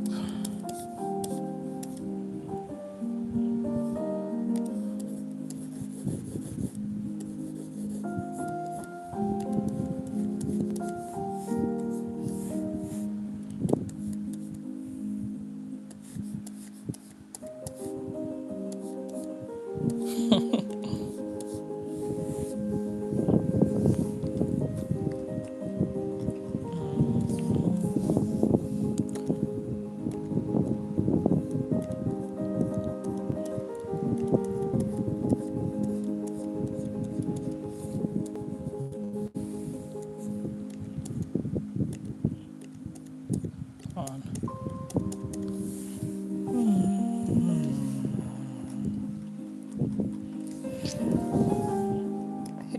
I think it.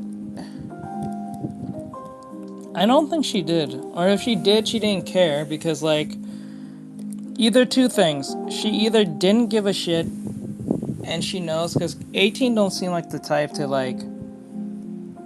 I don't think she holds grudges. Especially when she knows she can beat a bitch ass. I don't think so. I don't think so.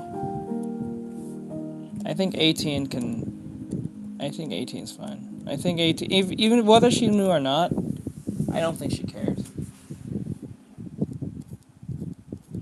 I don't think she cares like that. If it was something like Bulma or like Chi-Chi, then yeah, they would have made a total stank about that. Not saying that it's okay. I'm not saying that. I'm just saying, given how she is, she's pretty laid back most cases. She would get annoyed over certain things, but most cases she's usually pretty calm about things, because she usually knows she can if like for instance, she threw a whole. I think she threw the whole like what do you call it? Let me see here. Like that. Sorry about that. Yeah, like remember she threw a whole match just for money. She threw a whole match for money. Let me see. I don't know. I don't think he's trying to be. I don't know yet. Wait for the ceiling first. I don't know. I don't think he's trying to be a certain way. We'll see. Give it a little more time. I don't like using the ceiling jutsu too fast. Maybe just kidding and just being just memeing. I don't mind if they meme a little bit because they're just trying to be funny. But when it just becomes too much, then the ceiling jutsu starts. I know he said the colonizing thing, but this guy, he could be just joshing. You know what I'm saying? Like, I try to give people the benefit of doubt most cases, but once they walk a certain line, that's when the ceiling jutsu starts.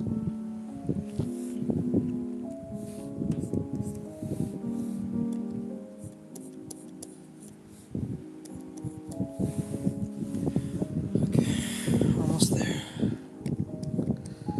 But yeah, what were you saying? Yeah, I don't think she cares. She threw a whole match just to prove that she didn't care about winning the match against Hercule because she just wanted money. That's it. You know what I'm saying? Like, she's that type of chick. She's that type of chick. She'll throw a whole match, not because she wants to prove she's strong, just because she knows she could, or because there's much more at stake and she wanted the money. So, you know. Hey, Ants, what's going on? For those who are on TikTok, if you want to hear what everyone else is talking about over here, you can come over here on YouTube where people are talking and stuff. But those on TikTok, same name, same everything, link in bio.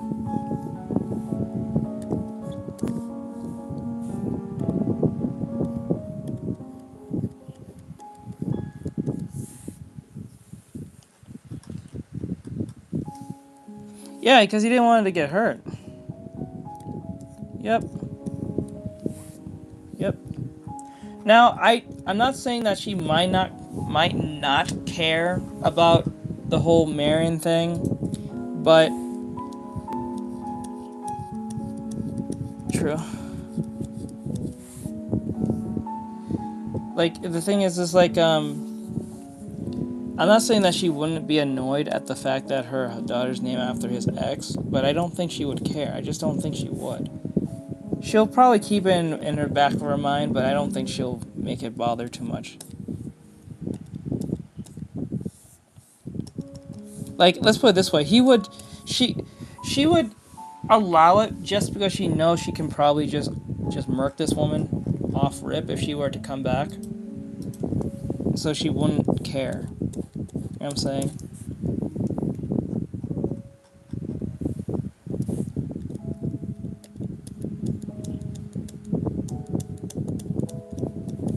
Yeah, if it's Hercule, if this is Dragon Ball, like, if we're talking about Dragon Ball, if this is Dragon Ball type stuff, then, yeah, Hercule can actually take on most people.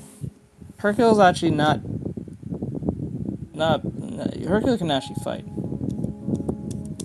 But when it comes to, like, superpowered beings that can fly and shit, he's kind of, you know, he if anything, Hercule's the last of a Dragon Ball character. Like, literally, like, a Dragon Ball character to Dragon Ball Z and Super characters is a gag character. That's why Hercule comes off as such a like a gag. Right? That's what that is. If this was Dragon Ball, like young Goku, even before he fought Jackie Chun, which is Master Roshi, this is a formidable fighter, per se.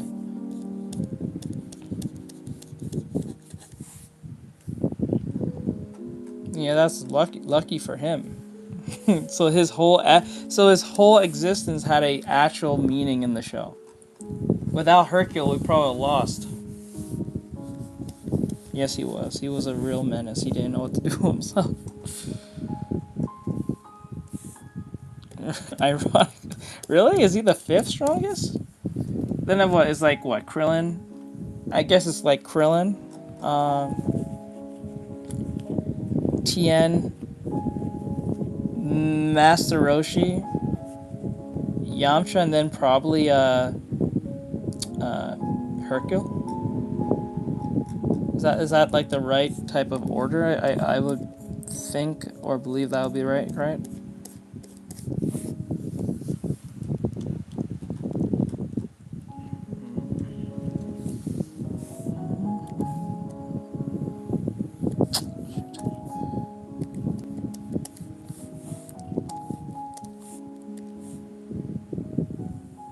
Oh, you're talking about like Tao? I think you're referring to as Tao. That one dude that Goku kind of put a stick up on. If you get what I'm saying. If you watch Dragon Ball, you know what I'm talking about.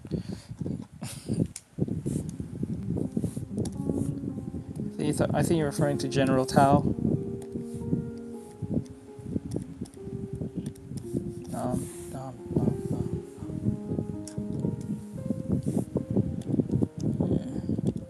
Oh wait, that.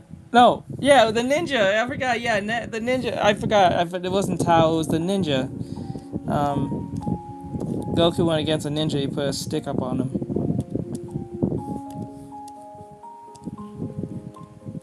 Who? General Tao?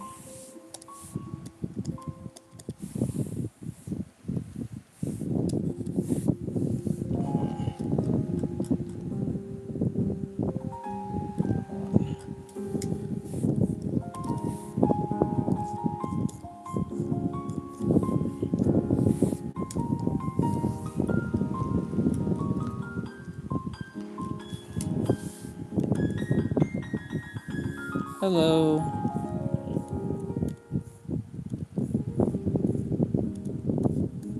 Shit.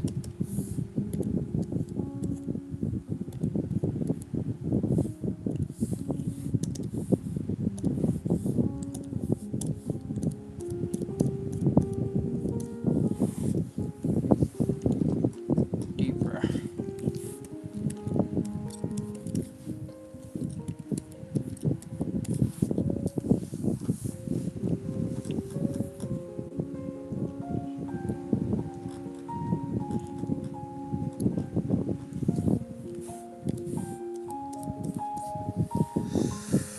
Okay.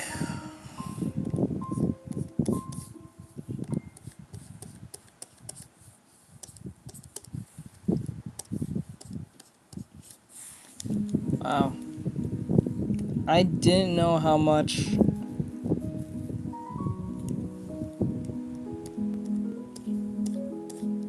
What's the channel called? You can send it to me. I'll check it out later.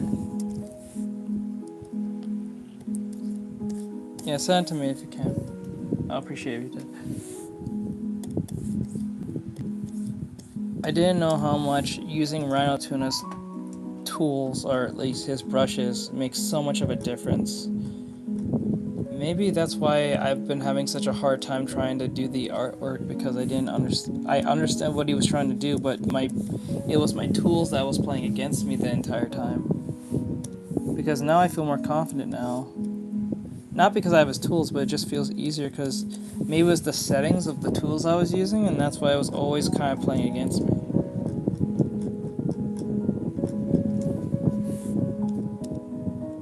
Oh, cool. Let's go. Let's go.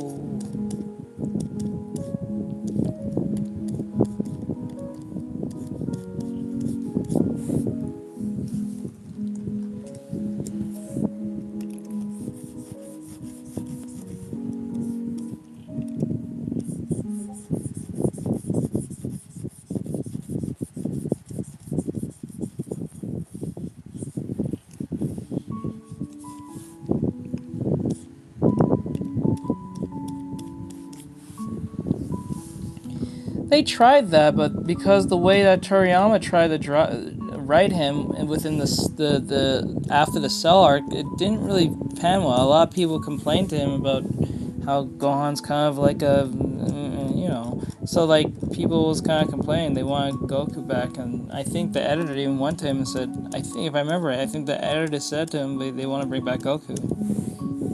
Like they like Gohan, but Gohan is just not that man. He's just not that guy. The way he's written, but if they written the way we was talking about the other day, then that probably would have changed the whole thing. If anything, it would have been just Goku, but just even more badass, because now he has a sword, and you know he has like insane trauma experiences. You know what I'm saying?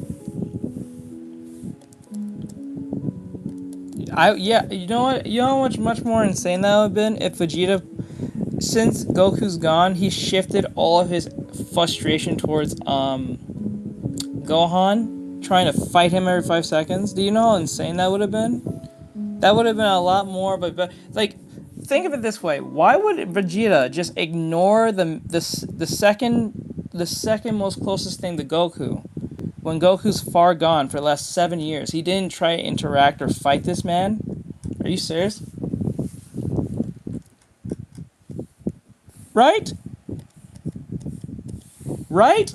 Like, make that make sense. Such a yes. What? That doesn't make any sense. Now it just sounds like it's just focused on Kakarot specifically. That doesn't make any sense. Why would he allow someone who surpassed Kakarot just walk around for 7 straight years without trying to threaten him, fight him, or anything, and just like let that be? Right? He's a person who doesn't want to be seen as weak, right? And he's a Saiyan, and he wants to his Saiyan pride and all that crap. He's like an alpha male type individual, right? And he does not want to be seen as weak. And remember, this is still old Vegeta, right? Like,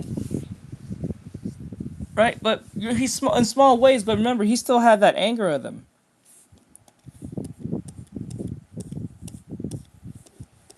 Because put it this way, Vegeta became Babadi's puppet for a time because he had frustration towards Goku, because he wanted to prove to Goku he was the strongest.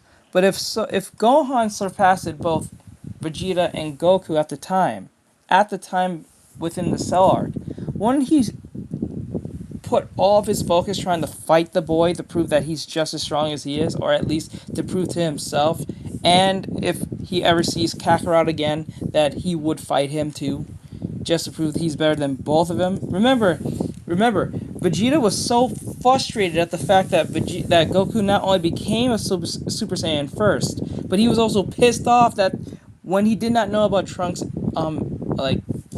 identity, he was pissed and had a nightmare, or I don't know, epiphany nightmare, that he saw both Goku and this mysterious person, which was Trunks, with their Super Saiyan, right? Right? For him just to outright ignore this boy for 7 straight years, grown man too, he's 18 plus. You know what I'm saying? Like, it doesn't make a lot of sense, you know what I'm saying, for Vegeta just to be quiet for that long in peace and not try to stir up any type of trouble in the slightest. And yeah, I understand he's a dad now, I got it, but like right after the arc, like Vegeta's the type if Goku died, right? Cell arc wise, Goku's gone, right? He would turn instantly to Gohan and say, "Okay, Gohan, now you are Super Saiyan, beyond Super Saiyan bullshit. Let's run the fade real quick, or no, what? Better not. We're not gonna do it right now. I'll give you a few days, and then we'll do this."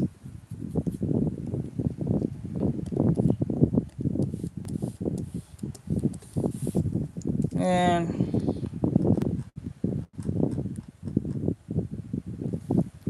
man, I don't know, man. It's just like, I think in a weird way, I don't think that would suffice. I think it would have made more sense if Vegeta, because Vegeta's gonna Vegeta in this arc, right? So Vegeta wouldn't let that slide. Remember, Trunks is still a baby, right? In this timeline, in this current time. as soon as Trunks left to go home, I wouldn't put it past Vegeta to turn to Gohan and say, let's run fade real quick, just to see how strong you are. I'm not here to murk you. I'm here to see how fast and how strong you truly are, since you did what you did against Cell. I just want to see how strong it is, so I know what I need, what I'm dealing with, type nonsense. I don't know. Yes. But, like, that's the thing. What's his power level? Go. Vegeta would have did that.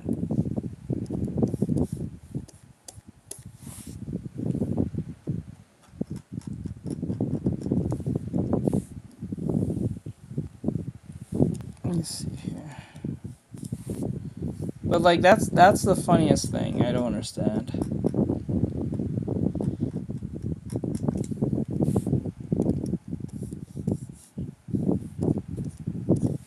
The chocolates in here.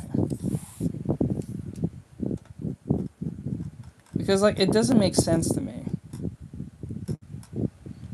Like, as soon as Trunks left to go back to his time, which he's prevailed and, you know, thrived on that, after the Cell arc, I would not put it past Vegeta to say, come to Gohan's house and say, come out, boy, I want to fight you, I want to see what you're about. I'm not here to murk you, I'm just here to see how strong you are. And I don't want you pulling back, I don't want to see you scared, I want to hear all that crap. I want to run the fade and see where this goes. I just want to see how strong you are. I'm not here to take you out, because it wouldn't make a lot of sense to take out the last Saiyan of our race, because he's going to say some shit like that, because I know the fact that what they've been through. I know for at least Vegeta has some sense not to do that.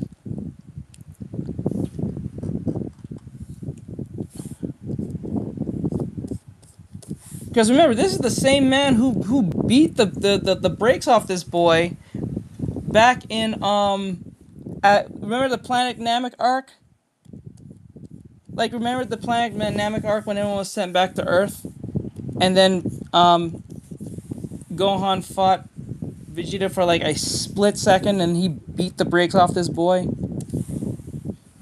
So, like, why would he not want to throw a fade with the same boy who's now stronger than he is? You know what I'm saying? Like, he beat the brakes off this kid while Goku was still on Planet Namek, and he didn't even murk him. He just beat him because he didn't want to get rid of him. Yeah, so, like, it would be so weird he wouldn't at least spar with him. So I don't know why he wouldn't go against him who's at his most strongest. It wouldn't make any sense. Remember, this is the same man who let Cell eat the other android just to prove that he was stronger than him and then lost. Like, think of it that way. Remember, Vegeta let Cell eat one of the other two android just to get to his perfect form to prove a point. Remember that? Remember that? He let Cell get to his perfect form just to prove a point and lost. Right? So it's weird to me. That's how they should have written it. At least the rivalry between Goku is not gone, but it's reminiscent. It's there. You know what I'm saying? So that's just how I see it. I do not think Vegeta would just ignore. Yes, I watched Gacha Kuda. I don't think Vegeta would just ignore this boy for 7 straight years and not say, or you'd bother at least ask for a sparring match in the slightest. That doesn't make any sense. Given how Saiyans are, no. Given how Vegeta is, no. And Vegeta's a thinking individual. He's not like Goku. Right, so I don't think so. I do not think. That's why people don't really fuck with Gohan like that, in a sense. The way that it was written within the Cell arc. I mean, after the Cell arc with Gohan's like whole Saiyaman thing. That's why people didn't really fuck with it, because it felt like a slice of life type shit going on, and it was like, eh. Like, that's cool and all, but like, eh. Like, I wish we saw less Sandman and more like what was the, like how it was like with Goku Gone, how that left effects on both boys, both Goten and Gohan. Not like just Gohan alone and then just like, oh, he's doing Saiyaman things. You know, like, if anything, that whole Saiyaman thing is a trauma response to what he have gone through with the Ginyu Force. Remember the whole Saiyaman thing came from the Ginyu Force. That's where he learned that shit from. He didn't learn that from his dad, and he didn't learn that from Piccolo, because Piccolo wasn't doing that shit. So he learned that from the Ginyu Force. And remember who gave him the most hardest kick? Remember that? Remember Raccoon kicked this kid? He punted this kid's neck off. He not even learned. It was trauma. It was trauma placed upon bro. You remember, Raccoon kicked this kid with all his might, almost took his whole neck off. Yep. Raccoon kicked this kid so hard in the face. Remember, this same kid got punched in the stomach by Vegeta, and the same kid got kicked in the face by Raccoon. And that same blood kept that neck intact, because if that was Krillin, oh my god. Oh my god. Yeah, he did.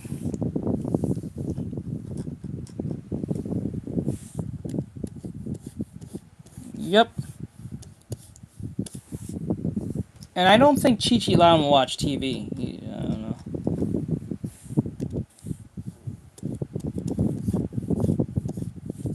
Yep. Pretty much. I don't think Chi-Chi is the one to let him watch TV. I don't think she lets him watch TV. So like, he couldn't even learn that from TV. Or if he did, he saw very limited bits of TV. I think he had TV. I think. Yeah.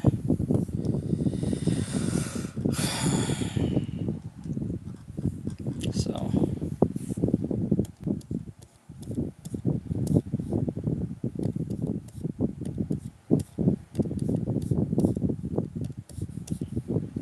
Yeah. I do remember.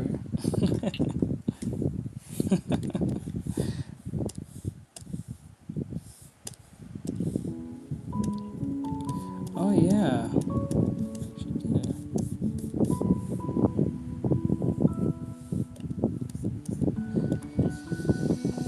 Yeah.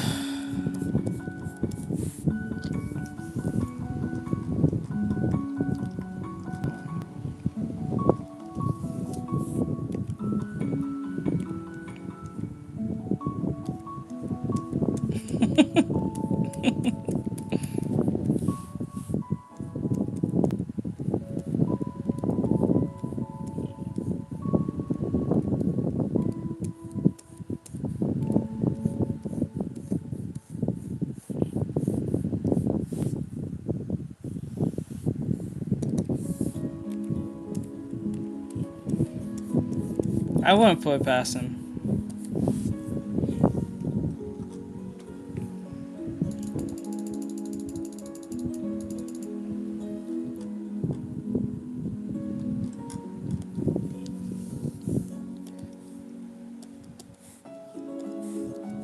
Let's see here.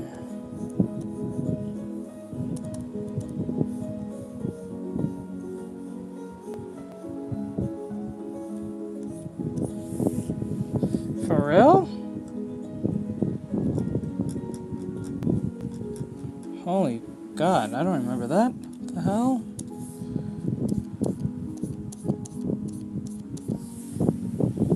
Holy shit. For those who are on TikTok, if you want to hear or want to be part of the conversation over here on YouTube, you can. Same name, same everything. Link in bio. It's gonna be the same POV.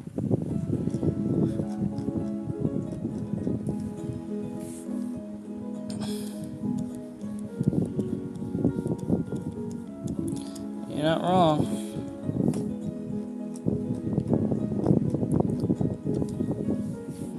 Yeah, that boy went through a lot of shit.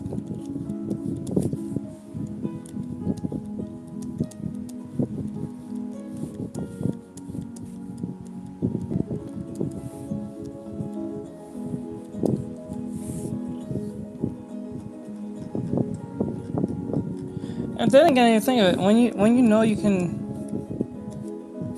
it's kind of like this. It's if you know you can literally flick your booger and take out a whole like city, it's probably was not worth it half the time. You know what I'm saying?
Shit. That happens.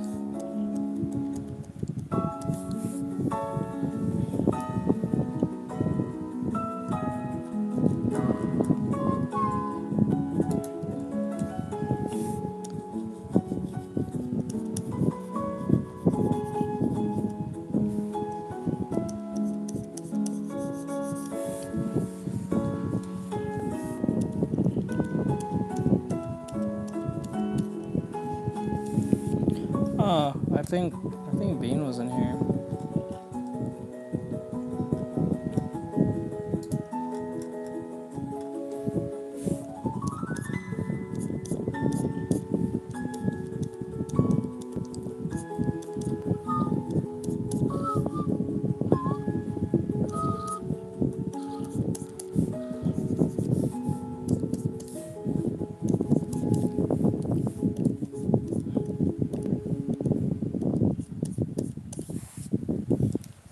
It's crazy.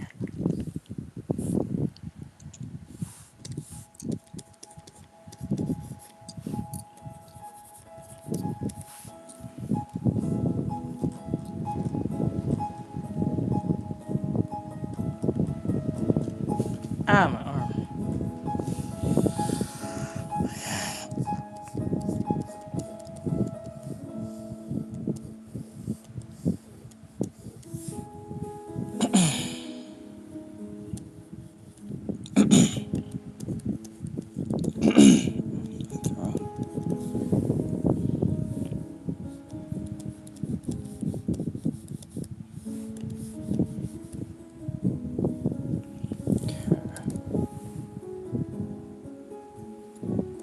I don't like how the AI keeps constantly making, like keep giving me like synopsis of what we last talked about in the last few minutes. That's every few other minutes it just says, because it says the AI summary saying, debating the Cell Saga and Vegeta's character, share your thoughts on the story. And then the next one says analyzing Cell Saga and Vegeta's character, share yourself. Like every 5 seconds, it feels kind of dystopian. I don't like that. Like the fact that he's even listening to my conversation and can actually figure out what we're talking about to a degree is kind of scary.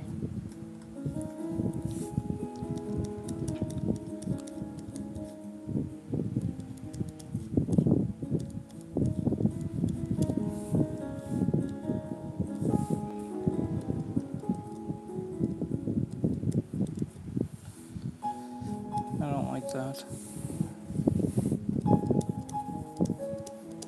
Like the fact that I can literally tell my synopsis what we said in the last few minutes.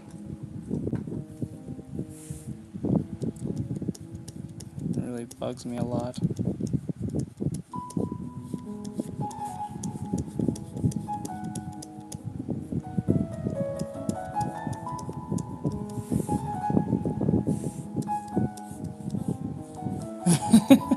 We need to train to put Trunks' mentality in mind.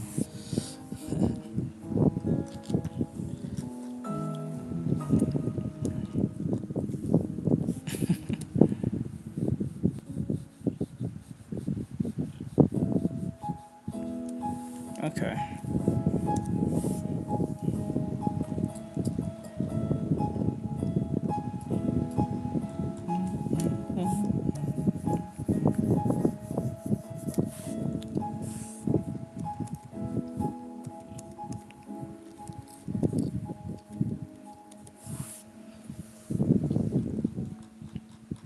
Okay, guys, I think I did majority of the hard shadows, or at least the structure of the character here.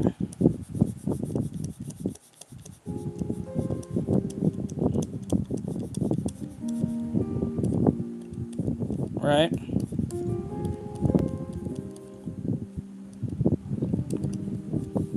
Okay, I think I did most of what I needed to do for the structure.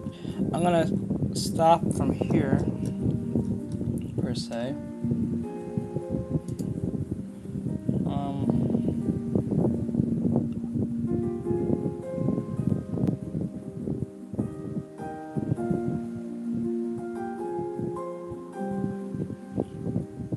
That's coming from the guy who helped shape his entire story. When you're really thinking about the potential and the power of that heat bed.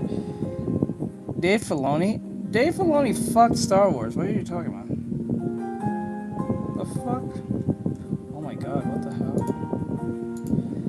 Oh, now he's saying that Anakin is the greatest. Okay. Okay, I see what you're doing. I see what Disney told you to do. Disney probably told. Okay, Dave Filoni. I got you. That's crazy, bro. Okay. It says like, hold on. It says Dave Filoni says that Anakin Skywalker is the greatest Jedi of all time. I guess people got sick of him with the bullshit he was writing on Star Wars. no, like he the bullshit he was writing on Star Wars, and Disney's like, listen, bro. See, the stuff that you wrote and the stuff that you did is not making us money. So you need to stop. You need to stop what you're doing. We need to pivot back to money. Star Wars is dead. Let me say, Marvel is going down the same way as Star Wars. We need money, like a lot of it. And I mean a stank load of it, because we made a lot of stupid decisions. So,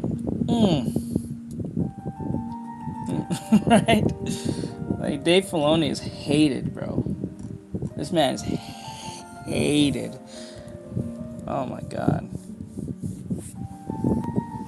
I think he's up there with like J.J. Abrams to a degree.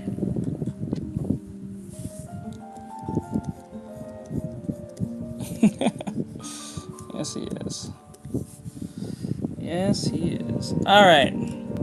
I'm going to... I don't feel like there should be more darker shading here. Man. I feel like it's back. I just need some time.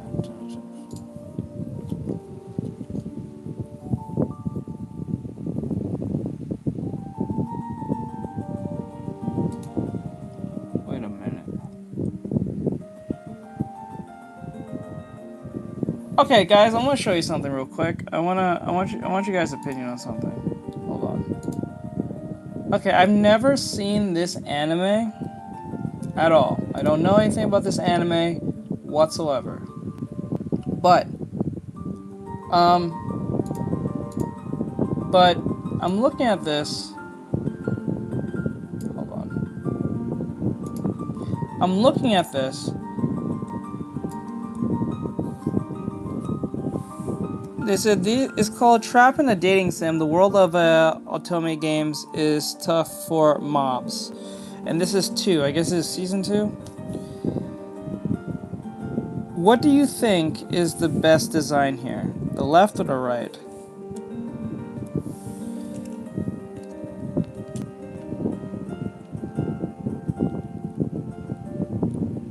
This is the new character designs.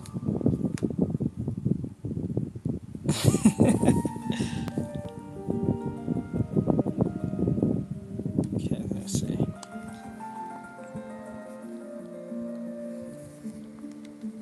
I don't know. So this is the one on the left, right? And then the one on the right looks too plain. I don't know, it feels plain. I think left is better. Yeah, I'd probably go left. Right looks too basic. How you draw that, teach me. I do have tutorials there, or you can become a student, either one. You can pick one of those two. You can go check my YouTube channel if you like. If you're asking. Yeah, this one feels cheaper. This one feels like a little more effort. Not great, but if I had to choose the two, I think I'll pick that one too. That's insane. So I think the rendering got a little better. My rendering got a little better. It looked like where am I at?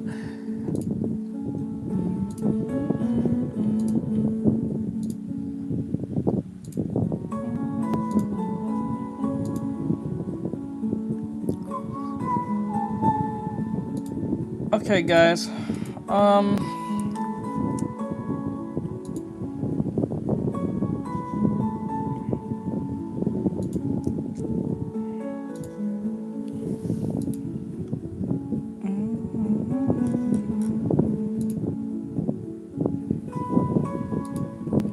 Okay, guys.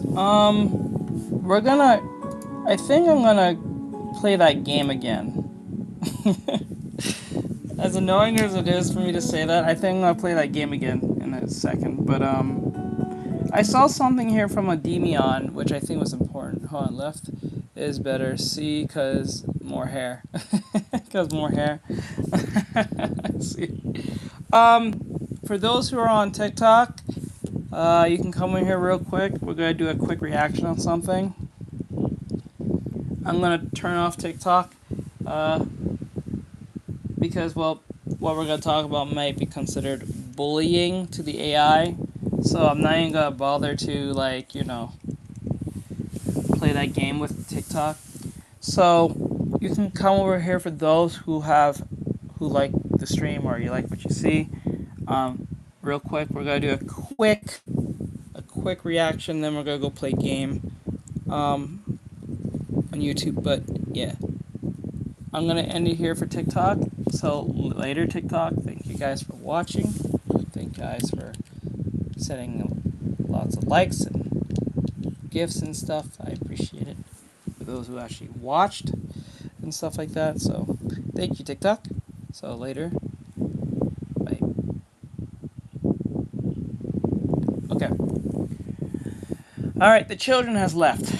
Okay, so real quick, I saw something here from Endymion, and I thought it was interesting because I think most of us are aware of the stop killing games situation, which kind of died off for a little bit, and now it's came back to a degree.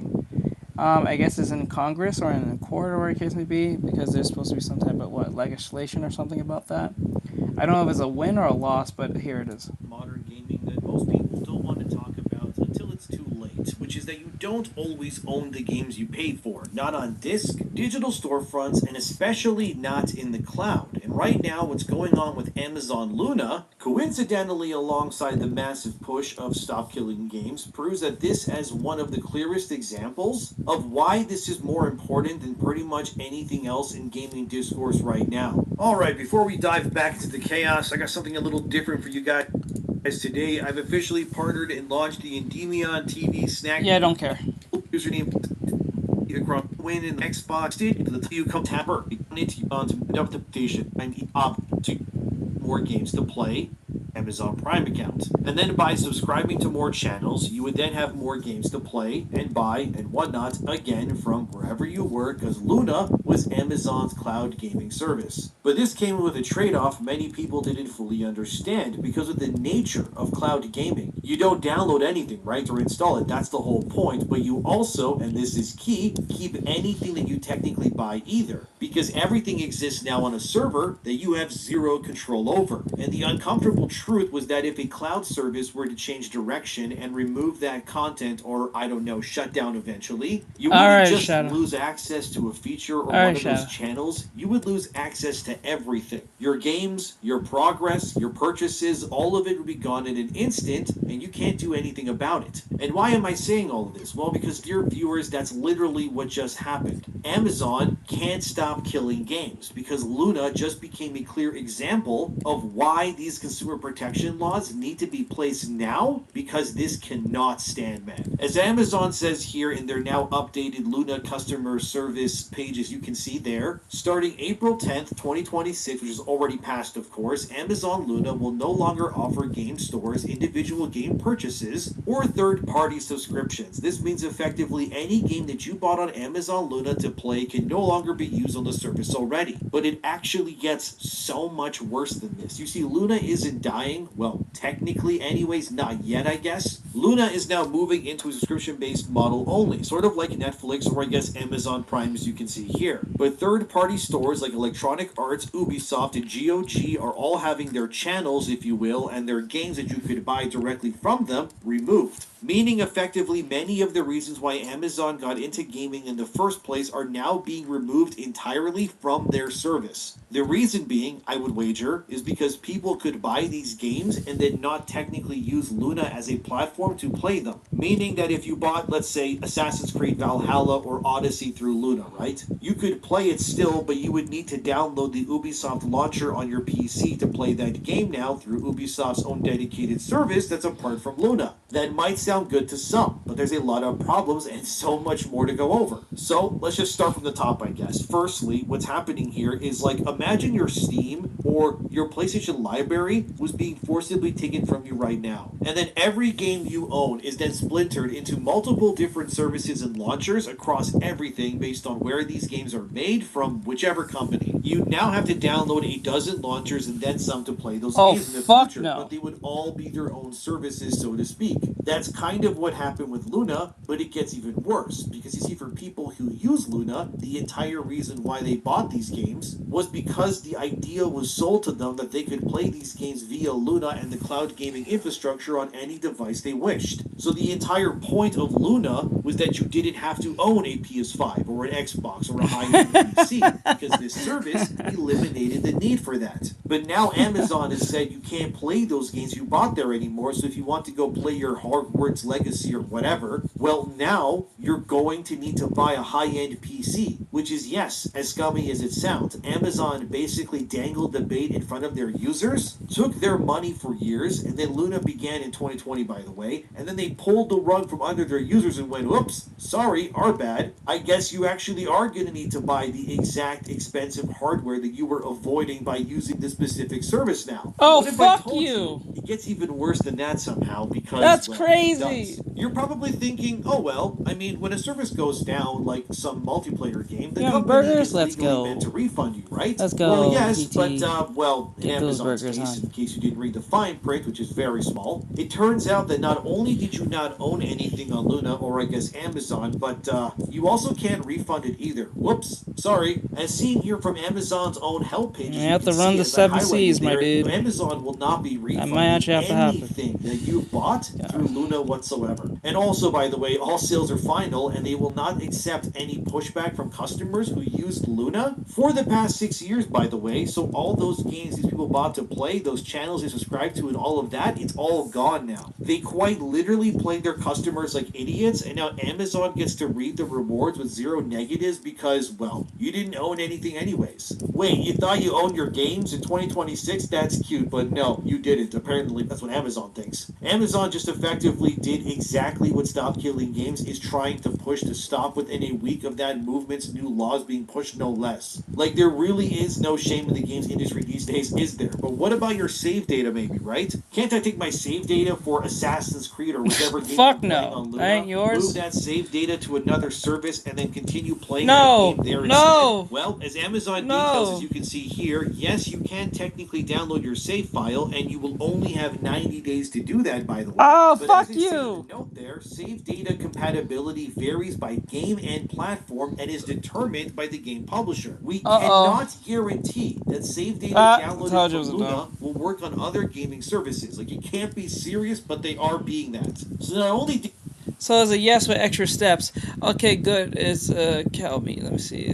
Flash on your shirt. did you guys effectively sever all ties to game ownership, you also now tell people, once the service has been gutted, that, oh yeah, by the way, your save data, it might work, maybe, who knows? I mean, we don't know. We also just don't really care. But you could try to make it work if you want to do that. Not that we care either way, because we're removing that service regardless. Good luck, by the way. Hopefully those hundreds of hours you played in whichever game works out for you, not that it matters to us anyways. So is that scummy? Absolutely, guys. This is frankly insane, actually. The only reason Amazon did this was pretty simple. Likely, and I am guessing here, but they likely saw that people were buying games through Luna from Ubisoft, EA, you name it, and that they were likely building up these libraries of games that they technically owned in a sense, and eventually would move away from Luna to play on those launchers instead. So Amazon, in their infinite greed, saw that likely and then realized that by actually giving players more choice in how they play and buy their games these days, they were in a sense losing their power over their own customers and consumer rights, because they can take what they bought through us to other platforms. Which means we as Amazon, we're going to lose money in a sense because, oh no, the customer doesn't need us anymore. So in their infinite wisdom, they decided, you know what, we're going to scrap that. Not because it was bad, but because, well, it benefited you, the consumer, and not them as a corporation. Luna is still going to exist in the future, but now it's going to be a subscription-only service. So what does that mean? Well, you can still play games on it, but you won't be able to buy any games through Luna and then play them that way. Instead, you can now only play what Amazon gives you, sort of like how Netflix only lets you watch movies on their service and that's it too. Which means the further that people will invest into Luna, which again is 6 years deep already, the more power Amazon is having over their consumers' game libraries, their save data, all of it. Because now, let's say in a few years, if Luna were to shut down completely, which is totally within Amazon's wheelhouse to do, because they've done that already to so many other services like in the past, the next time Luna makes the cuts, you will lose everything, probably. You won't have the games because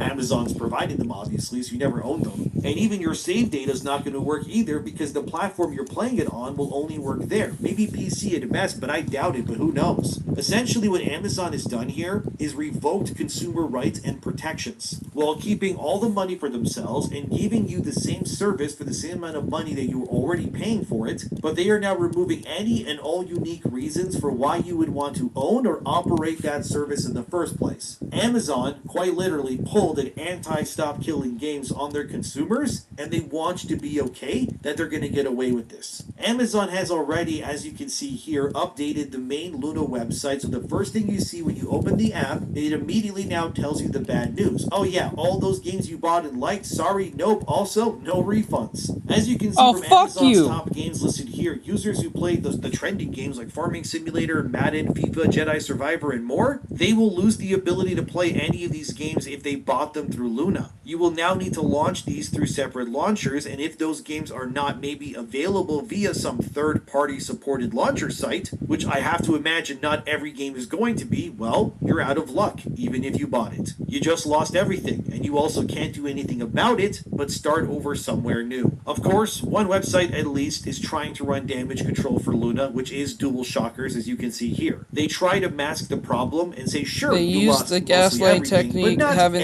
seeing that since Dual the Shockers, as you can see there, era. tries to say, well, sure, you're losing access via Luna, but you can still play the games through the other launchers. You mean the other launchers that require the user to now have actual hardware that costs money to use to play the games that they already bought? You mean the entire reason why people use Luna in the first place is now suddenly a non-issue because you still own the game, kind of, but you know, it's fine. Everything's fine. Why are you complaining? We specifically told you not to complain. Come on, guys, look at how DualShockers ends the article here about Amazon and Luna. They try to frame it like it's a good thing, actually. I'm convinced, man, this article has to be paid for. Because why are you, as a games journalist, defending the practices of a billion-dollar corporation that just effectively rug-pulled millions of Amazon users out of their libraries like this? I just don't get it unless these people are being bought. Because Well, this obviously, is why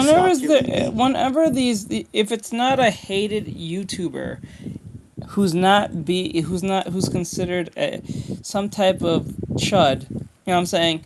Therefore, those people who are part of the industry, quote unquote, are usually bought, and they're usually crazy, and they're usually insane and woke. Most cases. Games is happening. It's because of what places like Amazon are doing here. The fact that DualShockers tried to frame it as if Luna will still exist and will just be digital-only games through their service as some win is honestly crazy to me. That's worse. Like, you know that, DualShockers, right? I need you to understand that what you're presenting as a solution is by definition an inferior option to what consumers had before. If Amazon was willing to do this on a whim and completely ruin the experience for millions of players, what makes you think they won't stop at just that? I'm not gonna lie to you, I think Steam is the only last pillar left that we have. This new meta does for Amazon is they can now rug pull the remaining users again, and this time they will not own anything at all for sure. Again, like, this has to be paid for. There's no other explanation. Amazon, unfortunately, like many others, are also in the business of killing games. I mean, as the GameBusiness.com reported earlier this year, as you can see, Amazon already severed their partnership with Maverick Games, which, in case you don't know, Maverick was a studio founded by ex-Forza developers. They were working, I would assume, on something that was similar to Forza Horizon and Motorsport for Amazon's game services. Which makes sense, right? Since Forza and racing games are a big moneymaker. But no, Amazon instead just pulled the plug like they do all the time, and now that game, whatever it was, is now left with no funding. At the very least, I guess Maverick's game isn't dead. I mean, maybe, but who knows, right? But the fact that the billion-dollar corporation just cut their funding, it's not good news. Amazon also closed down, in case you don't know, a Lord of the Rings MMO game that was also in development. They also closed down another game that was called King of Meat, and a MOBA, or Massive Online Battle Arena game for short, that was... We all know about the King of Meat thing. That thing was a fucking cash grab off rip. That shit was a industry plant off rip. I seen that King of Meat thing and the little cartoon thing they was trying to push, and that shit was fucking horrible. It was fucking like boring. It was not fun to watch, and it was not fun to. It don't look all that fun to play. Like, it just looks really boring, generic, mediocre. It's not doing anything new. If anything, it's just trying to be like what was that game called? That dodgeball game? It was a dodgeball game. Must be very weird. No, it's a battle royale type obstacle course type game. Remember, like, for those who've ever played like Ratchet and Clank, not Up Your Arsenal, but the one when he like Ratchet's kind of like stuck in this arena like game show thing. That's what that is. And you have to, like, a gladiator type thing. I think it's Up Your Arsenal, I think, or I don't think it's Going Commando. I think it's Up Your Arsenal. I think it's that one. But it's that one. You know what I'm saying? It's the one when Ratchet is literally part of like a death game show. That's what it is. It's like death game show est type thing where everyone's kind of like watching these gladiators fight to the death, and it has like satirical humor type shit, like something from Adult Swim or something like that. It tries to be like something like that degree. It's horrendous. Yeah, so it's like that. It's a horrendous. Or is it Deadlock? Yeah, I think it's Deadlock. Remember, it was Deadlock. Yeah, they were stuck in like this arena game. I remember playing. I don't remember the name, but I did remember playing it. But having it actually as a kid. But I don't remember the name. Yeah, that was a horrendous. When I saw, and then they even asked that dude. I think most of us know who he is. He's on TikTok. For those who use TikTok, he makes art. He's probably on YouTube. You probably see him on his Instagram. He makes a bunch of like chocolate, like statues and shit of like stuff. He'll make something that looks like what, like say a remote, and make it into chocolate and make it like a whole sculpture of it or something. He'll make something like very like out of like the box type thinking and make it into chocolate. You know, I think we all seen his videos at least one time, and they paid him so much money, and I think even Mr. Beast to talk about the King of Meat thing, and that did not go well in the sense of like no one actually picked up this game. Like it didn't make any more difference. Mr. Beast promoted this fucking game, and the game still didn't get as much players as it should for it to get, you know, all the people to play it. Hello. It's coming from Ubisoft. That was being called March of Giants. Like that was also destroyed by Amazon as well. But not only that, but you may remember what Amazon called their flagship title, which was New World. So this was an MMO that was meant to be the next big thing, and it was promising a lot, and the hype for that game was real. So New World's debut trailer on their YouTube page, which is still their most watched video, has 17 million views as of this video being made. The appetite for a new compelling MMO was very real, and despite New World reaching massive player numbers and effectively being at one point one of the most played games in gaming, Amazon, as Polygon reported here, has decided to completely shut down that MMO for good. The reason for New World's cancellation, as Amazon says here, the recently launched Season 10 and Night Haven update will serve as the final content release for New World on PC and consoles. After 4 years of steady content updates and a major new console release, we've reached a point where it is no longer sustainable to continue supporting the game with new content updates. So New World was then officially discontinued. The staff who worked years on this game were laid off, and the game would be removed from all digital storefronts. Currently, you can't even download the game anymore, as New World is already delisted on all platforms. Players who still have the game downloaded at least can still play New World until January 31st, 2027. And then at that point, New World will cease to exist for everyone. I did decide to look up if Amazon will be refunding players for all the money they spent on the game, but apparently the only refund that Amazon is going to issue is for players who bought the newest New World expansion. However, the fine print, like always, is that you will only get a refund on this particular new expansion purchase if you bought it within 30 days of New World being confirmed to be going offline. Oh, fuck you again! So even if I bought the game, the new expansion, recently, if it's not bought within 30 days of the thing being canceled, you can't get a refund. So even if I have it before then, I'm still not getting no refund unless it's 30 days from that point. Knowing that most people cannot get it unless you bought it 30 days within the time it ends. You are dicks. You guys are dicks. That is a dick move. That is dickish. Oh my god, you guys are horrible. You're horrible dicks. Oh my god, dude. What the hell? Are you kidding me? That's a dick move.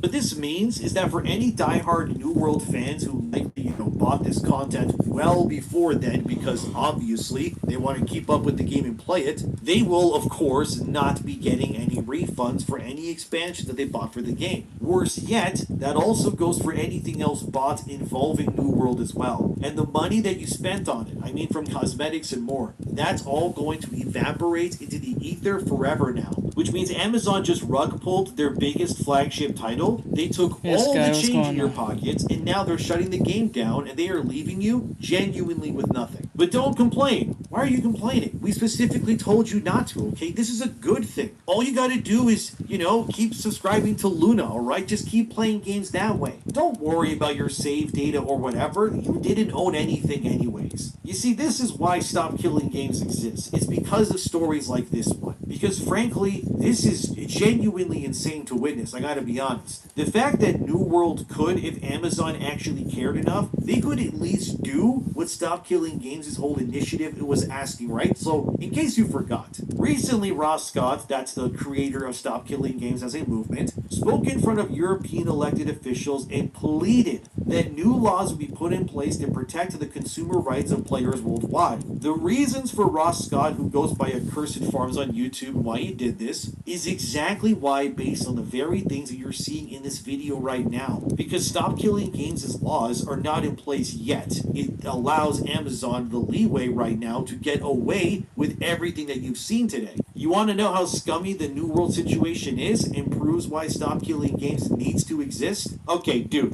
come on, listen to the story. It's so baffling bad. Where do I even begin with this one? So, as we know, right, Amazon announced New World would go offline in January 2026, right? Well, as Mine MMO reported in October 2025, as you can see here, Amazon was actually getting glowing praise from their New World users. Because unexpectedly, Amazon made the expansion Rise of the Angry Earth free suddenly for all players. This expansion would normally set a player back 29 euros if they wanted to play it. But now, suddenly, out of nowhere, oh wow, the expansion was free even? That's weird. And this was, of course, very positively met by players of New World, because it felt out of character for Amazon to offer so much content for literally no extra cost. So this included the area First Light being remade. The players that were playing the game obviously could now reach level 65. They had their gear score increase, and there was also a new weapon, the flail, that was added amongst other things, of course. And users on Reddit, as Mine MMO details, as you can see here, responded very positively to this news, especially that second point, which reads, as a new player who bought the game and the expansion last week, I'm glad they have refunded the expansion. My sweet summer child. Oh my god, that's so bad, dude. You just bought into New World in October 2025 and you spent money on this expansion. And you probably genuinely thought you had all the time in the world to play the things you just got, only to find out 3 months later that the game you just bought and invested into would be taken offline within a year. This is either